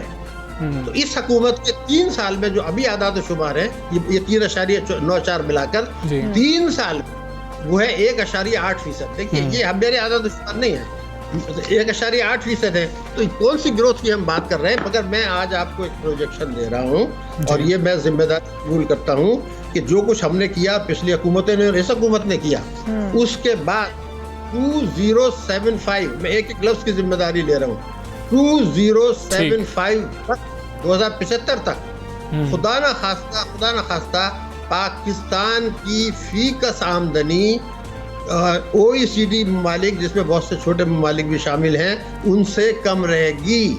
मेरा मुल्क जो है वो एक ताकतवर मुल्क है, मेरा मुल्क जौहरी ताकत है, मेरे मुल्क के किसान मजबूत हैं, मेरे मुल्क को अल्लाह ताला ने वसाइल दिए हैं, यहाँ CPEC आ रहा है। अगर इसके बावजूद मैं 2075 तक OECD ममालिक की फीकस आमदनी जिससे गुर्बत जाहिर हो रही है अगर रहती है, और अगर हमारे वजीर खजाना आपके प्रोग्राम में आके मेरी फिगर को कोई कॉन्ट्राडिक्ट कर दे या स्टेट बैंक कर दे तो खत्म हो गई, लेकिन नहीं करेंगे। मैं आपको, ये रिसर्च बेस्ड है, कोई तमाशा नहीं है। ये चीजों को तस्लीम करें, पाकिस्तान के वसाइल को तस्लीम करें। जैसे प्राइम मिनिस्टर साहब ने बड़ी अजमत का सबूत दिया कि जी हमसे बड़ी गलतियां हुई हैं, बड़ी गलतियां हुई हैं। आपने देखा कि अभी 3 हफ्ते पहले शौकत तरीन ने यह कहा कि तहरीक इंसाफ ने पाकिस्तान की मईशत का बेड़ा गर्क कर दिया और इसको ठीक करने में 5 साल लगेंगे, ये कहा उन्होंने। लेकिन जैसे ही उन्होंने हलफ उठाया, उन्होंने आके कहा जी पाकिस्तान तहरीक इंसाफ ने तो मईशत बहाल कर दी थी, उसके बाद पेंडेमिक आ गया। अरे पेंडेमिक तो भाई ये लॉटरी है सारी दुनिया के लिए, हमारे लिए, इसलिए कि अमेरिका ने हमें, IMF ने हमें $1.4 अरब एक्स्ट्रा दे दिए। आपको भी पता है, मुझे भी पता है। G20 ममालिक ने कहा आप अपने कर्जे वापस नहीं करें, बाद में कर दें। तो ये चीजें तो हमें वक्ती तौर पे रिलीफ मिला इस पेंडेमिक की वजह से। बहुत शुक्रिया डॉक्टर शाहिद हसन सिद्दीकी साहब, आप सुबह सवेरे बात कर रहे थे। अब हुकूमत दावे कर रही है, अपोजिशन का भी एक मौक़िफ़ इस पे सामने आता है चाल के जी कि ऐसा कुछ नहीं है, सिर्फ लफ्ज़ों का और ये नंबर्स का हेर फेर है। लेकिन हम यही उम्मीद करते हैं कि हमारी जो मुल्क की मईशत है वो बेहतर होती चली जाएगी, क्योंकि अगर मईशत बेहतर होगी फ़ायदा पूरे मुल्क का होगा, किसी हुकूमत का या किसी अपोजिशन का नहीं होगा, सिर्फ हर एक शख्स का होगा। बिल्कुल ऐसा ही है। हम आगे बढ़ते हैं, सियासी बात कर रहे हैं। अब तो सियासत में बड़ी हलचल हो रही है, बड़ी अहम पेशरफ्त हुई है। वो पेशरफ्त यह है कि साबिक वज़ीर दाखिला चौधरी निसार अली खान आज रुकने पंजाब असेंबली का हल्फ उठाएंगे। हम बहुत देर की मेहरबान आते खैर चौधरी निसार साहब का ये कहना है कि हल्फ उठाने का फैसला हल्के के अवाम की मुशावरत से किया। मुशावरत में भी खासा टाइम लग गया। उन्होंने वाजे किया कि सीट छोड़कर ज़िमनी इलेक्शन में हिस्सा लेना अजीब मंतिक होगी और इलेक्शन का जो बायकॉट करना है और मैदान खुला छोड़ना है, उससे बड़ी सियासी तो गलती हो ही नहीं सकती। बिल्कुल ऐसे ही। वैसे उन्हें जल्दी ख्याल आ गया इस बात का। उनका कहना था कि हल्फ उठाने का मतलब अपने मौक़िफ़ से तब्दीली हरगिज़ नहीं है। हल्फ उठाने का मतलब सियासी हालात और मुहर्रकात को कंट्रोल करना है और आवाम को कोरोना से बचाना भी है। हल्फ उठाकर वो किस तरीके से कोरोना वबा से आवाम को बचाएंगे। हाँ, ये तो अब उनके जहन में पता नहीं क्या प्लान्स हैं, लेकिन चौधरी निसार साहब की जानिब से ये फैसला ऐसे वक्त में सामने आया कि जब हुकूमत की जानिब से तवक्को की जा रही है कि वो एक ऑर्डिनेंस मंजूर करे जिसमें उन कानून साजों की रुकनीत को मनसूख कर दिया जाए जिन्होंने अभी तक इंतखाब के बाद हल्फ नहीं उठाया है। इतना टाइम लगा दिया किसी मतलब कि जो देखें जी वज़ीर आला का इलेक्शन हुआ उसमें मौजूद नहीं है, अपोजिशन लीडर भी मौजूद नहीं है, बजट में आप मौजूद नहीं है, लेकिन अब खैर ये फ़ैसला किया गया है और राब्तों की भी बात हो रही थी कि मुख्तलिफ जो है राब्ते भी हुए हैं, उनके मुशावरत हुई है, बातचीत होती रही है। हम बात करेंगे कि क्या फ़र्क पड़ेगा अब हल्फ उठा लेने से। क्या पंजाब की सियासत कुछ तब्दील हो सकती है, पाकिस्तान की सियासत पर कोई असर पड़ेगा या कोई असर नहीं पड़ेगा। सीनियर सियासी तज्ज़ियाकार सलीम बुखारी साहब हमारे। बुखारी साहब अस्सलाम वालेकुम, गुड मॉर्निंग। चौधरी निसार साहब ने इस वक्त हल्फ उठाने का फैसला क्यों किया, आप क्या समझते हैं? क्या वो कोई अहम सियासी किरदार अदा कर पाएंगे या फिर बस हल्फ उठाने जा रहे हैं, शायद अगले इलेक्शन की तरफ देख रहे हैं? तो ये है कि उनका अपना भी एक वजाहती बयान आ चुका है जिसमें उन्होंने कहा है कि मैं नहीं चाहता था कि ये सीट जो है ये सीट हो जाऊं मैं और फिर खुला मैदान छोड़ दिया जाए अपने मुखालफिन के लिए, इसलिए मैं ये हलफ उठाने जा रहा हूं ताकि खुला मैदान ना छोड़ा जाए। लेकिन इस हवाले से बहुत सारी पॉलिटिकल स्पेकुलेशंस हो रही हैं। कोई कहता है कि वो किसी नए सेटअप का हिस्सा बनने जा रहे हैं, कोई कहता है वो नवाज शरीफ की मर्जी से वापस पार्टी के अंदर आ रहे हैं, कोई कहता है इसका क्रेडिट शहबाज शरीफ साहब को है, इसलिए शहबाज शरीफ साहब से इनके ताल्लुकात हमेशा बहुत बेहतर रहे हैं। मगर कुछ का ख्याल ये है कि चूंकि एस्टेब्लिशमेंट के साथ ताल्लुकात हमेशा बहुत अच्छे रहे हैं और वो पाकिस्तान मुस्लिम लीग नून के टावरिंग जो सियासतदान थे उनमें से वहाद ऐसे आदमी थे एस्टेब्लिशमेंट के साथ यानी स्पीकिंग टर्म्स भी थी और ताल्लुकात भी बहुत अच्छे थे। तो कई हवालों से इनकी इस वापसी को या हल्फ उठाने की तकलीफ में हिस्सा लेने को बहुत अहमियत दी जा रही है और मैं समझता हूँ कि जितना काट है चौधरी निसार साहब का ये कोई बेमानी बात भी नहीं है। यकीनी तौर पे कोई ना कोई अंडरस्टैंडिंग जो है वो PMLN नून के साथ हुई है। अच्छा। इसलिए कि PML नून के जो लोग हैं ये MPs जो है वो उनका इस्तेमाल करेंगे जब वो हल्फ उठाने के लिए असेंबली में आएंगे। तो इससे पता यही चलता है कि चूंकि नून लीग में कोई चीज भी बड़े मियाँ साहब की मर्जी के बगैर नहीं होती, तो लगता है ऐसा ही है कि इसमें भी उनको उनकी आशीर्वाद हासिल है। अब वो क्या किरदार अदा करने जा रहे हैं इसके बारे में कुछ जा सकती है क्योंकि यकीनी तौर पर ये पता नहीं है कि वो क्या किरदार है जिसके लिए वो अब हलफ उठाने जा रहे हैं। तो बुखारी साहब, क्या चौधरी साहब का आप मौक़िफ़ तब्दील होता देख रहे हैं, क्योंकि उन्होंने तस्लीम कर लिया कि 2018 के इलेक्शन फ्री एंड फेयर थे, इसीलिए वो अब हल्फ उठाने जा रहे हैं? ये बहुत ही तीखा और बहुत ही अहम सवाल है। यकीनी तौर पे जब आप किसी असेंबली में हल्फ उठाने जा रहे हैं तो यह है कि आपने उस इलेक्शन के जो आपने हवाला दिया 2018 के, उसके नताज को तस्लीम कर लिया है। इसीलिए तो उनकी अपनी पार्टी के लोगों ने भी हल्फ उठाए थे, और पाकिस्तान पीपल्स पार्टी जो भी ये कहती थी कि धांधली हुई है उस इलेक्शन में, उन्होंने भी हल्फ उठाए, हुकूमत भी बनाई सिंध में। तो मेरा ख्याल से ये कहना कि जब वो हल्फ उठा लेंगे तो इसका मतलब ये है कि 2018 के इलेक्शन की धांधली के हवाले से उनका जो मौक़िफ़ था वो खत्म हो जाएगा। मेरे ख्याल से ये जो तस्वुर करना है ये बिल्कुल दुरुस्त ठीक है। बुखारी साहब, ये भी चौधरी निसार साहब का कोई सियासी मुस्तकबिल आपको नजर आ रहा है? आप देख रहे हैं कि कोई सियासी मुस्तकबिल है अगर वो नून लीग से अलहदा होकर भी कुछ करते हैं, या अभी तक उनकी पोजीशन जो है वो मुबहम ही है? देखिए, सियासी तौर पर जो चौधरी निसार है वो कोई अनजाने या अननोन फर्ज नहीं है। बहुत अहम किरदार उनका रहा है, खास तौर से जो पाकिस्तान मुस्लिम लीग नून की जो 3 हुकूमत रही हैं उनमें वो बहुत फाल रहे हैं, बहुत अहम किरदार रहा है। इंटीरियर मिनिस्टर रहे हैं वो, पेट्रोलियम मिनिस्टर रहे हैं वो।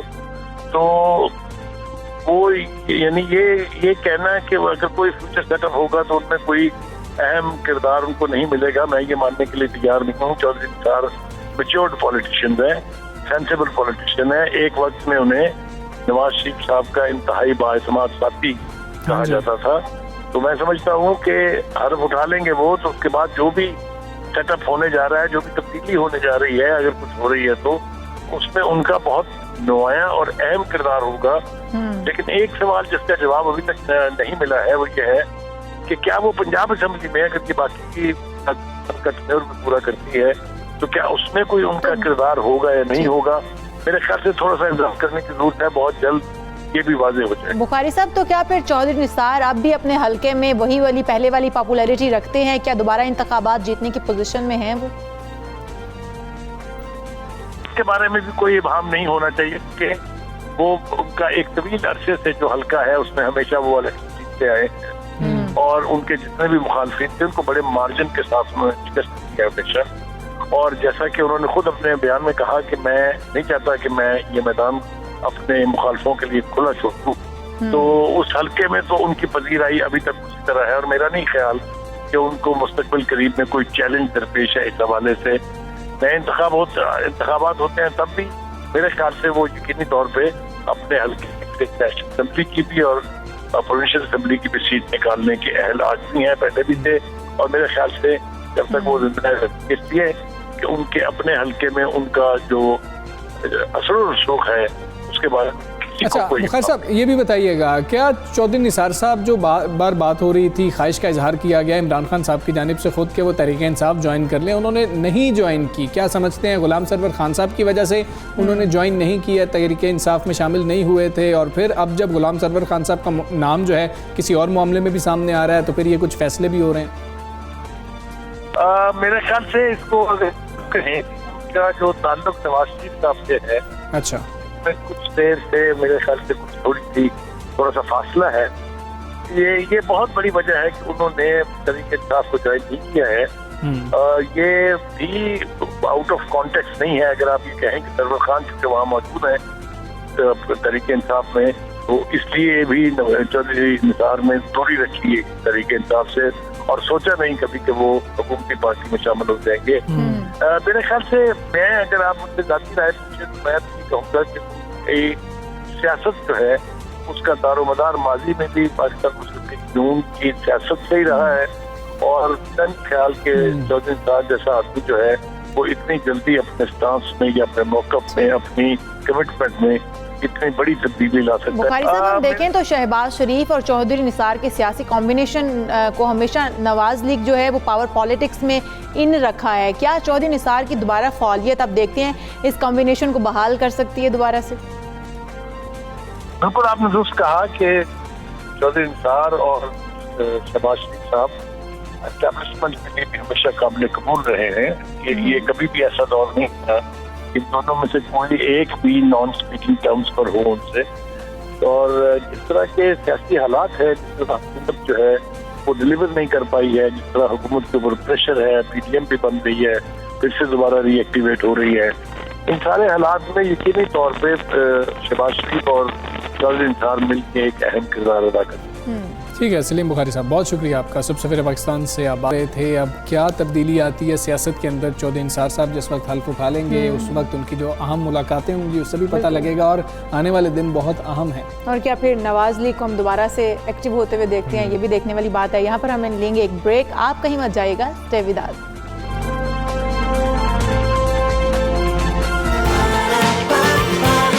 सुबह सवेरे पाकिस्तान, सुबह सवेरे पाकिस्तान।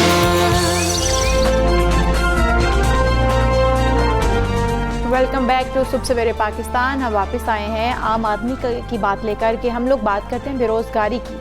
बहुत ज़्यादा बढ़ गई है। पंजाब हुकूमत का इस हवाले से एक इनकलाबी कदम सामने आया है। बेरोज़गार अफराद के लिए नौकरी को ढूंढना अब मज़ीद आसान होगा। वज़ीर आला उस्मान बुज़दार की हिदायत पर बेरोज़गारों के लिए जो नौजवान हैं उनको रोज़गार फराहम करने के लिए ई जॉब पोर्टल का इजरा कर दिया गया। हाँ जी, अब ये पोर्टल क्या है इस पर हम बात करेंगे। पोर्टल को नहायत आसान और आम फहम बनाया गया है। कोई भी शख्स चंद सवालात के जवाब देकर अपना CV जो है वो तश्कील दे सकता है। और चैम्बर ऑफ कॉमर्स, टेवटा हो गया, स्मॉल इंडस्ट्रीज़ कॉरपोरेशन और दीगर इदारों के ताउन से नौजवानों को मुलाजमतें जो हैं वो फराहम की जाएंगी इंशाल्लाह। ठीक हो गया। ई जॉब पोर्टल पर 15 से 65 साल के अफराद जो हैं वो अपने आप को रजिस्टर करवा सकेंगे। और इसी से जुड़ी हुई खबर ये भी है कि 20 ई लाइब्रेरीज जो हैं वो फॉल करने का मंसूबा जो है वो भी ज़ेर गौर था, जिनको अब फॉल कर दिया जाएगा। उस पर काम किया जा रहा है। दूसरी जानिब पंजाब में वर्कर की कम अज़ कम उजरत 20,000 रुपये कर दी गई है। तहरीक इंसाफ की हुकूमत ने, अगर हम तकरीबन 2.5 साल पौने 3 साल की बात करें तो वर्कर की जो कम अज़ कम उजरत है उसमें 5,000 रुपये इजाफा भी किया है। क्या मंसूबे हैं, क्या फ़ायदा होगा आम आदमी को, इसी पर हम बात करेंगे।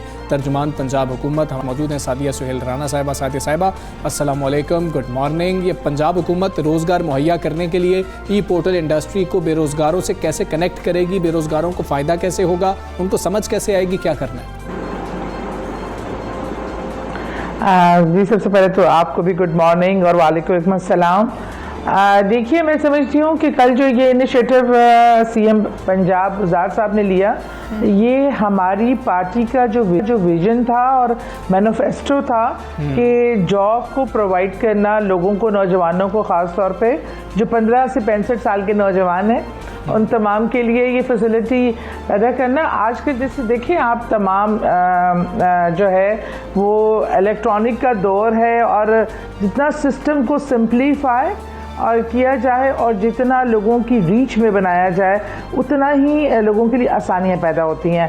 पहले आपने देखा था कि लोगों की जॉब्स का रुझान क्या होता था, फाइलें लेके, CVs लेके, MBA MNAs के पीछे फिरना और ये करना। इन तमाम चीज़ों से इस कल्चर को ख़त्म करने के लिए जो इमरान खान साहब ने हमेशा बात की कि मतलब अदारों को मजबूत करने की, और इसको हुकूमत को एक अदारे की सूरत में एक कि किसी के आने जाने से तो फ़र्क ना पड़े, सिस्टम को रन करना चाहिए। उसका आसान तरीन हल ये है कि आप घर बैठे, अगर आपको जॉब की ज़रूरत है, और सिंपल इस सिस्टम को बहुत ही सादा आम फहम रखा गया है ताकि इसकी हैंडलिंग आसान हो। जो उस पर बैठे अपने मुतल्लिक चंद सवालात के जवाब, बेसिक सवालात के जवाब दे के खुद का इंदराज करवा सकता है, क्योंकि इसका कनेक्शन अब टेक्टा से रख दिया, स्मॉल इंडस्ट्री से रख दिया, दीगर कॉरपोरेशन से रख दिया, चैम्बर ऑफ कॉमर्स से रख दिया, जहाँ पे डिमांड आती जाती है और उसके हिसाब से अकॉर्डिंग टू CV के कौन किस डिमांड के लिए पूरा उतरता है, उसको उतने लोगों को सिलेक्ट करके उनमें से जो है फाइनल करके इस तरह लोगों के लिए आसानी पैदा कि घर बैठ के भी वो इस चीज़ से फ़ायदा उठा सकते हैं। पंजाब हुकूमत ने रोज़गार पोर्टल तो बना दिया, अब इसकी मुसलसल मॉनिटरिंग के लिए क्या कोई निज़ाम वज़े किया है जिससे पता लगाया जा सके कि सूबे में कितने अफराद बेरोज़गार थे और क्या सनतें नौजवानों को बराबर के मौके दे रही हैं? बड़ा खूबसूरत क्वेश्चन किया आपने। मैं बताऊं हमारा अलमिया क्या। आज तक हम करवाते हैं अपनी आबादी को भी कि जो हम जितनी भी गिनती भी करवाते हैं, लेकिन हमारे पास जो सबसे बड़ी कमी है, किसी भी चीज़ का डाटा मौजूद नहीं है। आपको नहीं पता कितने माजूर अफराद हैं आपके मुल्क में, आपको नहीं पता कि एग्जैक्ट खवातीन कितनी हैं, 15 से 30 साल के नौजवान कितने हैं, और बेरोज़गारी का इसके ज़रिए ये भी एक सोर्स होगा पोर्टल कि आपके पास ये रिकॉर्ड भी आएगा कि कितने लोग ऐसे हैं जो पंजाब भर में बेरोज़गार हैं, और ये डाटा इकट्ठा करने का भी एक बेहतरीन तरीक़ेकार है। जब तक आपको पता नहीं होगा क्या नंबर है, आप उसको फैसिलिटेट कैसे कर सकते हैं। और जहाँ तक बात होगी कि स्मॉल इंडस्ट्री की, अब देखिए जो कंस्ट्रक्शन की इंडस्ट्री और जो कपड़े की इंडस्ट्री है, इसमें इस टाइम पाकिस्तान में बहुत ज़बरदस्त बूम है। इसके लिए बहुत अच्छे मौके हैं कि वहाँ पे बहुत डिमांड है इस टाइम, उसको फिल करने के लिए ये एक आसान तरीन बेहतरीन तरीक़ेकार है। मैं समझती हूँ खराज तहसीन पेश करना चाहिए इस चीज़ पे पंजाब गवर्नमेंट को, सीएम वज़ार साहब को, कि जिन्होंने आवाम की आसानी के लिए ये सहूलत पैदा की, और इसको एक मॉनिटरिंग सिस्टम, जैसे सीएम कंप्लेन पोर्टल है, पीएम कंप्लेन पोर्टल है, उसका पूरा एक मॉनिटरिंग सिस्टम है जो मॉनिटर करेगा कि आया कितनी एप्लीकेशंस आई और कितनों को हमने फैसिलिटेट किया, और जो नहीं हुए इंडस्ट्री ने क्या उस पर कितना सपोर्ट किया, टेफ्टा ने उसमें क्या इनपुट दिया, कितने लोगों को अकोमोडेट किया, ये तमाम डेटा। सादिया साहिबा, एक और भी अहम मसला है कि हुकूमत बता देती है, बेसलाइन जो है उसका तयन कर दिया जाता है कि जी कि अब जैसे कर दिया गया 20,000 रुपए जो हैं वो दिए जाएंगे, कम से कम जो है उजरत इतनी होगी, लेकिन बाद में जब इसको इंश्योर करना होता है वहाँ पर हमारी कोताहियाँ होती हैं। कैसे इंश्योर किया जाएगा, क्योंकि जो शख्स बेरोज़गार है वो तो कहेगा मुझे कुछ भी मिल जाए, वो तो आपको शिकायत भी कहीं पर आकर नहीं करेगा। इस पर तो हुकूमत को खुद से विजिलेंट होना होगा। जी जी बिल्कुल, मैं ये समझती हूँ ये रियासत की जिम्मेदारी है कि जो आप कानून बनाएं उसको इन्फोर्स करना, और फिर उसकी ओवरसाइट भी करना कि आया कोई चीज़ कहीं पे कोताही तो नहीं हो रही। अच्छा, बेसिकली हमारा इशू ये है, अलमिया ये है कि हम लोग बेसिकली एक सिस्टम में रह के ना, हमें अपने ही चीज़ें, मतलब हम टैक्स चोरी करने की आदत है, हम तनख्वाहें कुछ बताते हैं देते कुछ हैं, और हमें मुख्तलिफ तरीके से ये हमारे दरमियान ये चीज़ें पाई जाती हैं। लेकिन अब इन चीज़ों को शफाफियत की तरफ ले जाने के लिए ज़रूरी है कि हम सिस्टम को जो कंप्यूटराइज कर रहे हैं, सिस्टम को इंट्रोड्यूस कर रहे हैं, इसका मकसद ही यही है कि वो जो फाइलें गुम हो जाती थी और फाइलों को पहिए लगते थे, अब जो भी रिकॉर्ड होगा किसी कंपनी का वो ऑनलाइन होने का, तमाम लोगों की सैलरीज़ को ऑनलाइन करने का, ताकि ये चीज़ें अकाउंटेबल हो सके, उनको देखा जा सके, उनके ऊपर नज़र रखी जा सके कि आया जो कवानीन बने वो इन्फोर्स हो रहे हैं कि नहीं हो रहे हैं। लेकिन ज़ाहिर बात है इन तमाम चीज़ों को परफेक्टली होने में, या ऐसा कि इसमें कोई रह ना जाए, थोड़ा टाइम ज़रूर है, और हमें अपना मिजाज और सोच बदलने की भी ज़रूरत है कि हम चोर रास्तों को छोड़कर एक स्ट्रेट तरीका अपनाएं, और अपने जो जितने भी हम जो इंडस्ट्रीज़ हैं ये तमाम सही अदाद व शुमार जो हैं उनको लेके आएँ। उसका तरीका वैसे जो आपका इलेक्ट्रॉनिक सिस्टम पे कन्वर्ट होना ही इसका वाहिद हल है। ठीक हो गया। सादिया साहिबा, ये भी बताया कि जैसा कि हम बताया गया कि 15 साल से 65 साल के उम्र जो अफराद हैं वो अपने आप को रजिस्टर करवा सकेंगे। तालीम का क्या मायार रखा गया, इसमें किन बुनियादों पर ये नौकरियां दी जाएंगी? देखिए, इसमें तालीम की कोई वो लिमिट नहीं है। अगर आप 8वीं क्लास पास हैं, आप मैट्रिक क्लास पास हैं, आप FA हैं, उनके हिसाब से जो जॉब अपॉर्चुनिटीज़ हैं ना, आपको वहाँ प्लेस किया जाएगा। अब ये नहीं हो सकता अगर हम इसमें सिर्फ MA BA का रख दें तो बाकी जो खेप है जिसकी तालीम का मैं, या कोई स्किल, कोई डिप्लोमा होल्डर है, कोई प्लम्बर है, कोई इलेक्ट्रीशियन है, ये इन तमाम लोगों को स्किल एजुकेशन की तरफ भी हम जा रहे हैं। इनको फैसिलिटेट करने के लिए जो अवेलेबिलिटी होगी उसके हिसाब से उस तालीम के जो मयार चाहिए होगा वहाँ लोगों को अकोमोडेट किया जाएगा। बिल्कुल ठीक है सादिया साहिबा, बहुत शुक्रिया आपका। सुबह सवेरे पाकिस्तान से आप बात कर रही थी, पंजाब की जानिब से जो इनिशिएटिव्स लिए जा रहे हैं उस हवाले से आप हमें बता रही थी। बिल्कुल, बड़ा अच्छा इनिशिएटिव है, बहुत सारे बेरोजगार लोग हैं हमारे जो इससे फ़ायदा उठा सकते हैं। बिल्कुल ऐसे ही। आज बड़ा एक अहम दिन है इशाल, हम देखते हैं कि मतलब लोग जो हैं वो कर्ब में मुब्तला हैं, कुछ ज़हनी बीमारियां हैं कि जिनका लोगों को शायद इल्म ही नहीं हो पाता, और अगर हम उसकी बात करें कि हम उसको आइडेंटिफाई कैसे करें, हमें पता ही नहीं है। हम अपने ख्यालात में खोए रहते हैं, उसको असल दुनिया समझ लेते हैं, और फिर डिप्रेशन डिप्रेशन डिप्रेशन, और वो डिप्रेशन आपको, और वही जो आप सोच रहे होते हैं, ओवर थिंक कर रहे होते हैं, वो तो हम एग्जैक्ट उनके वर्ड्स क्या हैं टेक्निकली उनको क्या, हाँ मैं बिल्कुल इसी की बात कर रहा दिन मना रहे हैं आज। हाँ, और वो खुदकुशी तक आपको ले जाता है। आप एक्चुअली जो देख रहे होते हैं आप उसको सच मान लेते हैं। इस बीमारी में यही कहा गया, हाँ, जो सोच रहे होते हैं आपको लगता है कि यही हकीकत है, और इसमें बहुत ज़्यादा आप इसकी वजह से खुदकुशी तक पहुंच जाते हैं कि आपको लगता है कि ज़िंदगी ख़त्म हो गई है, या फिर जो आप सोच रहे हैं वही ऐसा ही है। हम देखें तो ये नफ्सियाती बीमारी है, मतलब इसको आप नफ्सियाती बीमारी कह सकते हैं, जो कि संजीदा नोयत की बीमारी है। बिल्कुल ऐसी है। स्किज़ोफ्रेनिया ये है क्या, इसमें होता क्या है, किस उम्र के अफराद हैं जो इसमें मुब्तला हो सकते हैं, क्या पाकिस्तान में भी ये बीमारी मौजूद है और हमें पता भी लगता है? पता कैसे लगेगा, हम बात करेंगे। माहिर नफ्सियात हमारे साथ मौजूद है, मैरी परवेज़। मैरी, आप आई, बहुत शुक्रिया। ये क्या बीमारी है, हमें पता ही नहीं है इस बीमारी का। हम ओवर थिंक जो आम शख्स कर रहा है, क्या वो भी इस बीमारी में मुब्तला हो सकता है? Thank you so much first of all इस टॉपिक के ऊपर बात करने के लिए, क्योंकि स्किज़ोफ्रेनिया, कॉमनली इसको शिज़ोफ्रेनिया भी कहा जाता है, ये ऐसी एक बीमारी है जो कि इट्स नॉट एज कॉमन, उतनी कॉमन नहीं है। ये एक रेयर मेंटल डिसऑर्डर है, और ये एक मेंटल डिसऑर्डर है, ये क्लिनिकल प्रॉब्लम है। ये कोई ऐसी चीज़ नहीं है जो कि सिर्फ बातों से, थेरेपी से सिर्फ जो है वो ट्रीट की जा सकती हो। अच्छा, पहले तो ये मैं बता देती हूँ कि ये है क्या चीज़, या इसके कॉमन सिम्टम्स जो हैं वो क्या है।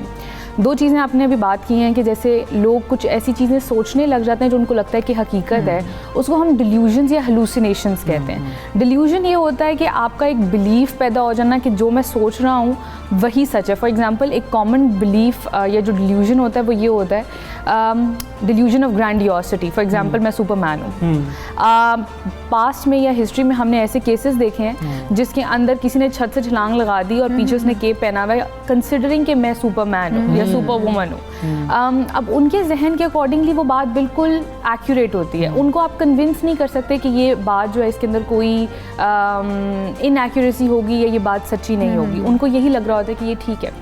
हेलुसिनेशन जो है वो ये चीज़ है कि जब आपने शायद किसी को सुना हो ये कहते हुए कि मुझे आवाज़ें आती हैं, मेरे साथ कोई बात कर रहा है, मुझे कुछ नज़र आ रहा है। हमारे कल्चर के अंदर क्योंकि हमारा इतना ज़्यादा बिलीफ है ना जादू और इस तरह की चीज़ों के ऊपर, हम फ़ौरन से कहते हैं इसको कुछ नज़र आ रहा है, कोई जिन प्रेत आ गया इसके ऊपर, क्योंकि हमें इन चीज़ों की अवेयरनेस नहीं है। और इसीलिए बहुत ज़रूरी है कि इसके ऊपर बात की जाए। हम जैसे मैंने कहा कि इतना कॉमन नहीं है, लेकिन अप टू 2% पॉपुलेशन पाकिस्तान की जो है वो किसी ना किसी हद तक जो वो स्किज़ोफ्रेनिया का शिकार होती है। अच्छा। अब इसका एक स्पेक्ट्रम आप कह सकते हैं, स्पेक्ट्रम कह सकते हैं या इंटेंसिटी कह सकते हैं कि 1 to 2% जो है ये इसके अंदर इन्वॉल्व हो जाते हैं। अब वो क्या होता है, वर्ल्ड वाइड अगर देखा जाए तो 20 बिलियन की जो पॉपुलेशन है, 20 मिलियन पीपल इस चीज़ से अफेक्टेड होते हैं।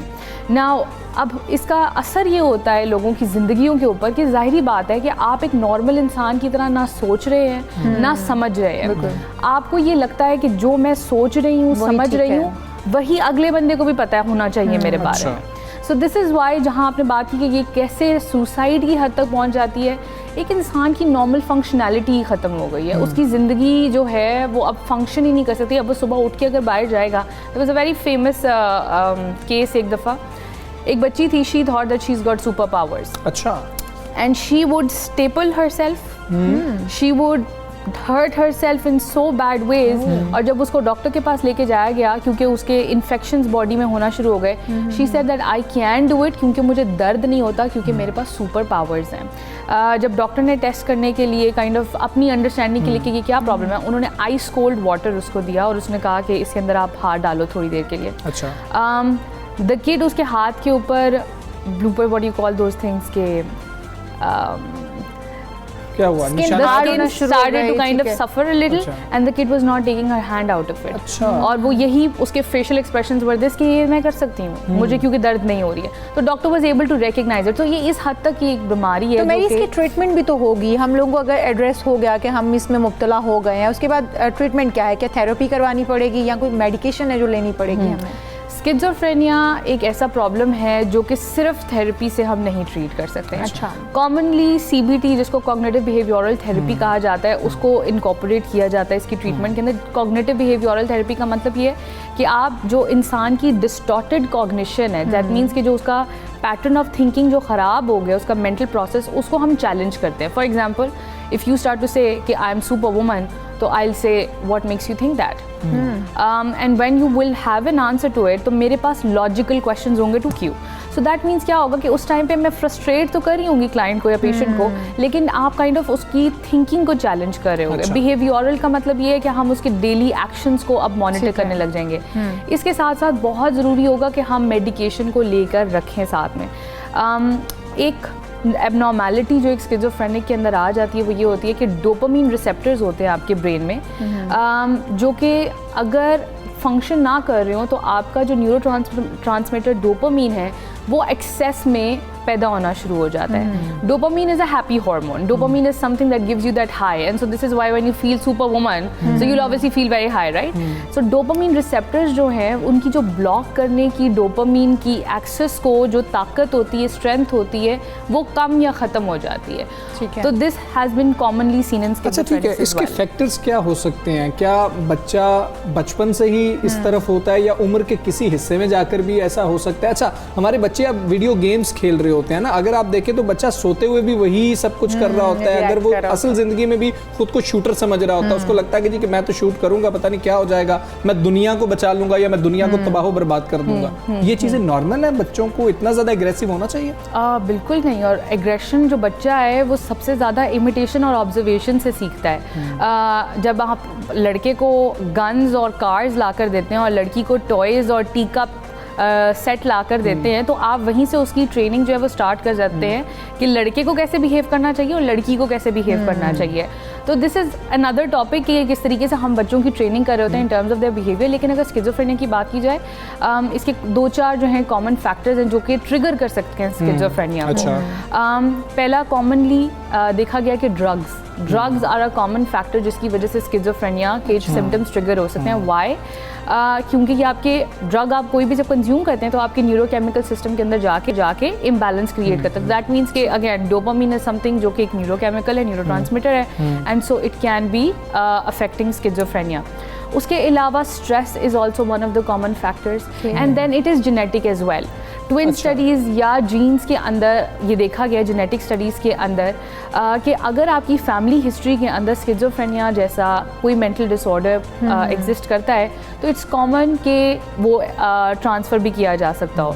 ट्विन स्टडीज़ के अंदर ये देखा गया कि for example if one child has schizophrenia, दूसरे के 50% चांसेस होते हैं कि उसको भी स्किज़ोफ्रेनिया होगा, but that's for monozygotic twins, जो कि what you call identical twins के अंदर ये ज़्यादा परसेंटेज हाई होती है, और जो डाइजाइगोटिक होता है या जो नॉन आइडेंटिकल ट्विंस होते हैं उसमें परसेंटेज कम है लेकिन एग्जिस्ट करती है। तो genes, stress, drugs, these are the common factors of schizophrenia. अच्छा, मेरी जिस तरह से हमजा ने एक बात पूछी आपसे कि गेम्स हमारे बच्चे बहुत ज़्यादा देख रहे होते हैं, खेल रहे होते हैं, और हमने ऐसे केसेस भी रिपोर्ट किए जिनमें गेम खेलते हुए बच्चे ने अपने आप को सोच लिया कि वो शूटर है और उसने बाहर निकल के अपनी पूरी फैमिली को शूट कर दिया या फिर सुसाइड कर ली, उसने जंप कर लिया। गेम्स कितना अहम मुहर्रिक हो सकती हैं इसमें बच्चों को इस बीमारी की तरफ लेके जाने में? विशाल, वर्चुअल रियलिटी जो है that's one of the ways जिससे हम स्किज़ोफ्रेनिया को डायग्नोज करते हैं या डिटेक्ट करते हैं, और उसके बाद ट्रीटमेंट के अंदर भी वो इस्तेमाल होता है। तो दैट मीन्स कि वीडियो गेम्स जिसके अंदर बच्चा इतना खुब जाए, गुम हो जाए, even movies, a lot of people, कुछ लोग ऐसे होते हैं जो ज़रा सेंसिटिव होते हैं बाय लेट्स से उनकी मेंटल एबिलिटीज़ इतनी स्ट्रॉन्ग नहीं होती है, वो ईजिली मैनिपुलेट हो जाती हैं, इन्फ्लुएंस हो जाते हैं। तो आपने कुछ लोगों को देखा होगा कि they react to movies very easily, like if they are watching an emotional scene वो रो रहे हैं बस, क्योंकि they are living that moment there, right? So इस वजह से जो स्किज़ोफ्रेनिया है it can be affected by video games but not entirely. वो हम उस तरह से इसको जनरलाइज नहीं कर सकते कि अगर कोई बच्चा वीडियो गेम खेल रहा है, फैक्टर्स हो सकता है, लीडिंग फैक्टर हो सकता है। हाँ, ठीक है। अच्छा, ये भी बताएं, हमें तो आयरन की कमी का पता नहीं लगता, हमें तो ये पता नहीं लगता कि हमारा बच्चे को कोई बहुत बड़ा मसला है। ये तो एक ऐसी चीज़ है कि जो शायद माँ बाप भी अंडरस्टैंड नहीं कर रहे होते हैं, और माँ बाप को खुद भी किसी उम्र में जाके हो सकता है एक बिल्कुल ठीक इंसान जो बहुत अच्छी ज़िंदगी गुजार रहा हो, किसी भी पेशे से वो अपना काम बहुत अच्छा करता हो, अचानक उसके साथ ऐसा मामला हो जाए कोई मानने को तैयार नहीं होगा। ऐसे में करना क्या है, उसको कैसे बताना है कि आपको कोई बीमारी है, और घर वालों का कितना अहम किरदार होगा इसमें? अच्छा, कॉमनली हमजा ये जो प्रॉब्लम है ये एकदम से अपीयर नहीं हो जाता। अच्छा, इट टेक्स टाइम, क्योंकि ये देखो जितना कॉम्प्लेक्स ये सिचुएशन है, जितनी कॉम्प्लेक्स ये एक बीमारी है, नॉर्मली जिसको स्किज़ोफ्रेनिया होता है, क्योंकि ट्रीटमेंट अभी यहाँ पर इतना ज़्यादा एडवांस या उस तरह से कह लें कि उतना ज़्यादा लोग कॉन्फिडेंट नहीं होते, लोगों को भी पता नहीं है, अवेयरनेस नहीं है, तो इस वजह से इसको ट्रीट करने के अंदर सबसे बड़ी मुश्किल जो है वो ये भी आती है कि इट हैपन्स ग्रेजुअली, और जब तक वो जिस स्टेज तक वो जाकर पहुँचा तब तक लोग, फैमिली भी गिव अप कर चुकी होती है। वो ये सोचते हैं कि अब ये रिटार्डेड हो गए, ये पागल हो गया, अब इसका कुछ नहीं किया जा सकता। अगर आप फाउंटेन हाउस, इस तरह की जो मेंटल रिहेबिलिटेशन सेंटर्स या सेंटर्स हैं लाहौर के अंदर, अगर आप जाकर देखें तो आपको you can't differentiate, a common person वो डिफरेंशिएट नहीं कर सकता कि इसको बाइपोलर है, इसको स्किज़ोफ्रेनिया है, इसको डिप्रेशन है। क्यों? क्योंकि वो लोग एक दूसरे के साथ रह रहे करें। वेरी सैड कि यहाँ पर अगर honestly if I visited a mental centre here in Lahore, मुझे नहीं लगता कि एक सेन आदमी 2 घंटे के बाद जब बाहर निकलता है तो वो भी सेन निकलता है 100% या नहीं। तो आप अंदाज़ा करें कि अगर एक पर्सन जो कि मेंटली वैसे ही वल्नरेबल है, वो अंदर जाकर उसका क्या हशर होता होगा। आपने एक सवाल किया, सॉरी आई मिस दैट, कि ये किस स्टेज के ऊपर जाकर या किस एज में ये हो सकता है ज़्यादा। It could be at any age. Normally ये देखा गया कि teenage and even between let's say between 20 to 40 years of age के अंदर इसका जो ट्रिगर पॉइंट होता है वो आप देख सकते हैं। ठीक है। अच्छा, यंग बच्चों के ऊपर जब होता है तो पेरेंट्स को उनका बिहेवियर इतना समझ नहीं आ रहा था, बाहर ज़्यादातर वो उनका टाइम स्पेंड होता है, कॉलेज, यूनिवर्सिटी में, स्कूल में। बच्चों के कौन सा ऐसा पॉइंट है जिसके ऊपर पेरेंट्स को क्लिक हो जाना चाहिए कि ये बच्चे जो हैं ये स्किज़ोफ्रेनिया में मुब्तला हो रहे हैं? कौन से ऐसे पॉइंट्स हो सकते हैं? स्किज़ोफ्रेनिया हो या कोई भी साइकोलॉजिकल या मेंटल प्रॉब्लम हो, अगर आपका बच्चा, ज़ाहिरी बात है आपने उसकी एक सर्टन वे में ट्रेनिंग किया, इसका बहुत ज़्यादा इसके अंदर मतलब ये भी है that the parent has to be very closely related to the child also. आप अगर रोज़ उसका चेक एंड बैलेंस कर रहे हैं, नॉट आप कि अब स्पाई बन जाओ, मॉनिटर करने शुरू हो जाए बच्चों को, लेकिन ये कि अगर आपको पता है day in and day out वो क्या कर रहे हैं, क्या उनकी एक्टिविटीज़ हैं, और अगर उसके अंदर थोड़ी सी डिस्ट्रप्शन आती है तो उसके ऊपर काम किया जा सकता है। अब अगेन रिस्पॉन्सिबिलिटी यहाँ पर पेरेंट्स की आ जाती है अप टिल एटलीस्ट 16, ताकि एटलीस्ट आपको पता हो कि बच्चा क्या कर रहा है। अगर हम कहें कि हाँ मेरा काम बस ये है कि मैंने स्कूल की फ़ीस भर दी है, बच्चा स्कूल जा रहा है, तो दैट्स नॉट पेरेंटिंग। तो यहाँ पर पेरेंटिंग का भी एक रोल आ जाता है। ठीक है मेरी, बहुत शुक्रिया आप आई। ये बड़ा अहम इशू है, पाकिस्तान में इतनी जो है इसकी अंडरस्टैंडिंग ही नहीं है लोगों को। बहुत अहम चीज़ है, अपने सिर्फ बच्चों को नहीं अपने बुजुर्गों को भी मॉनिटर करें, किसी को भी ये मसला हो सकता है, अपने आप को भी देखें कि क्या तब्दीलियाँ आपके अंदर आ रही हैं। खैर हम दोनों को इजाज़त दीजिए, अपना बहुत ख्याल रखें, इंशाल्लाह कल फिर मुलाकात होगी। अल्लाह हाफिज़।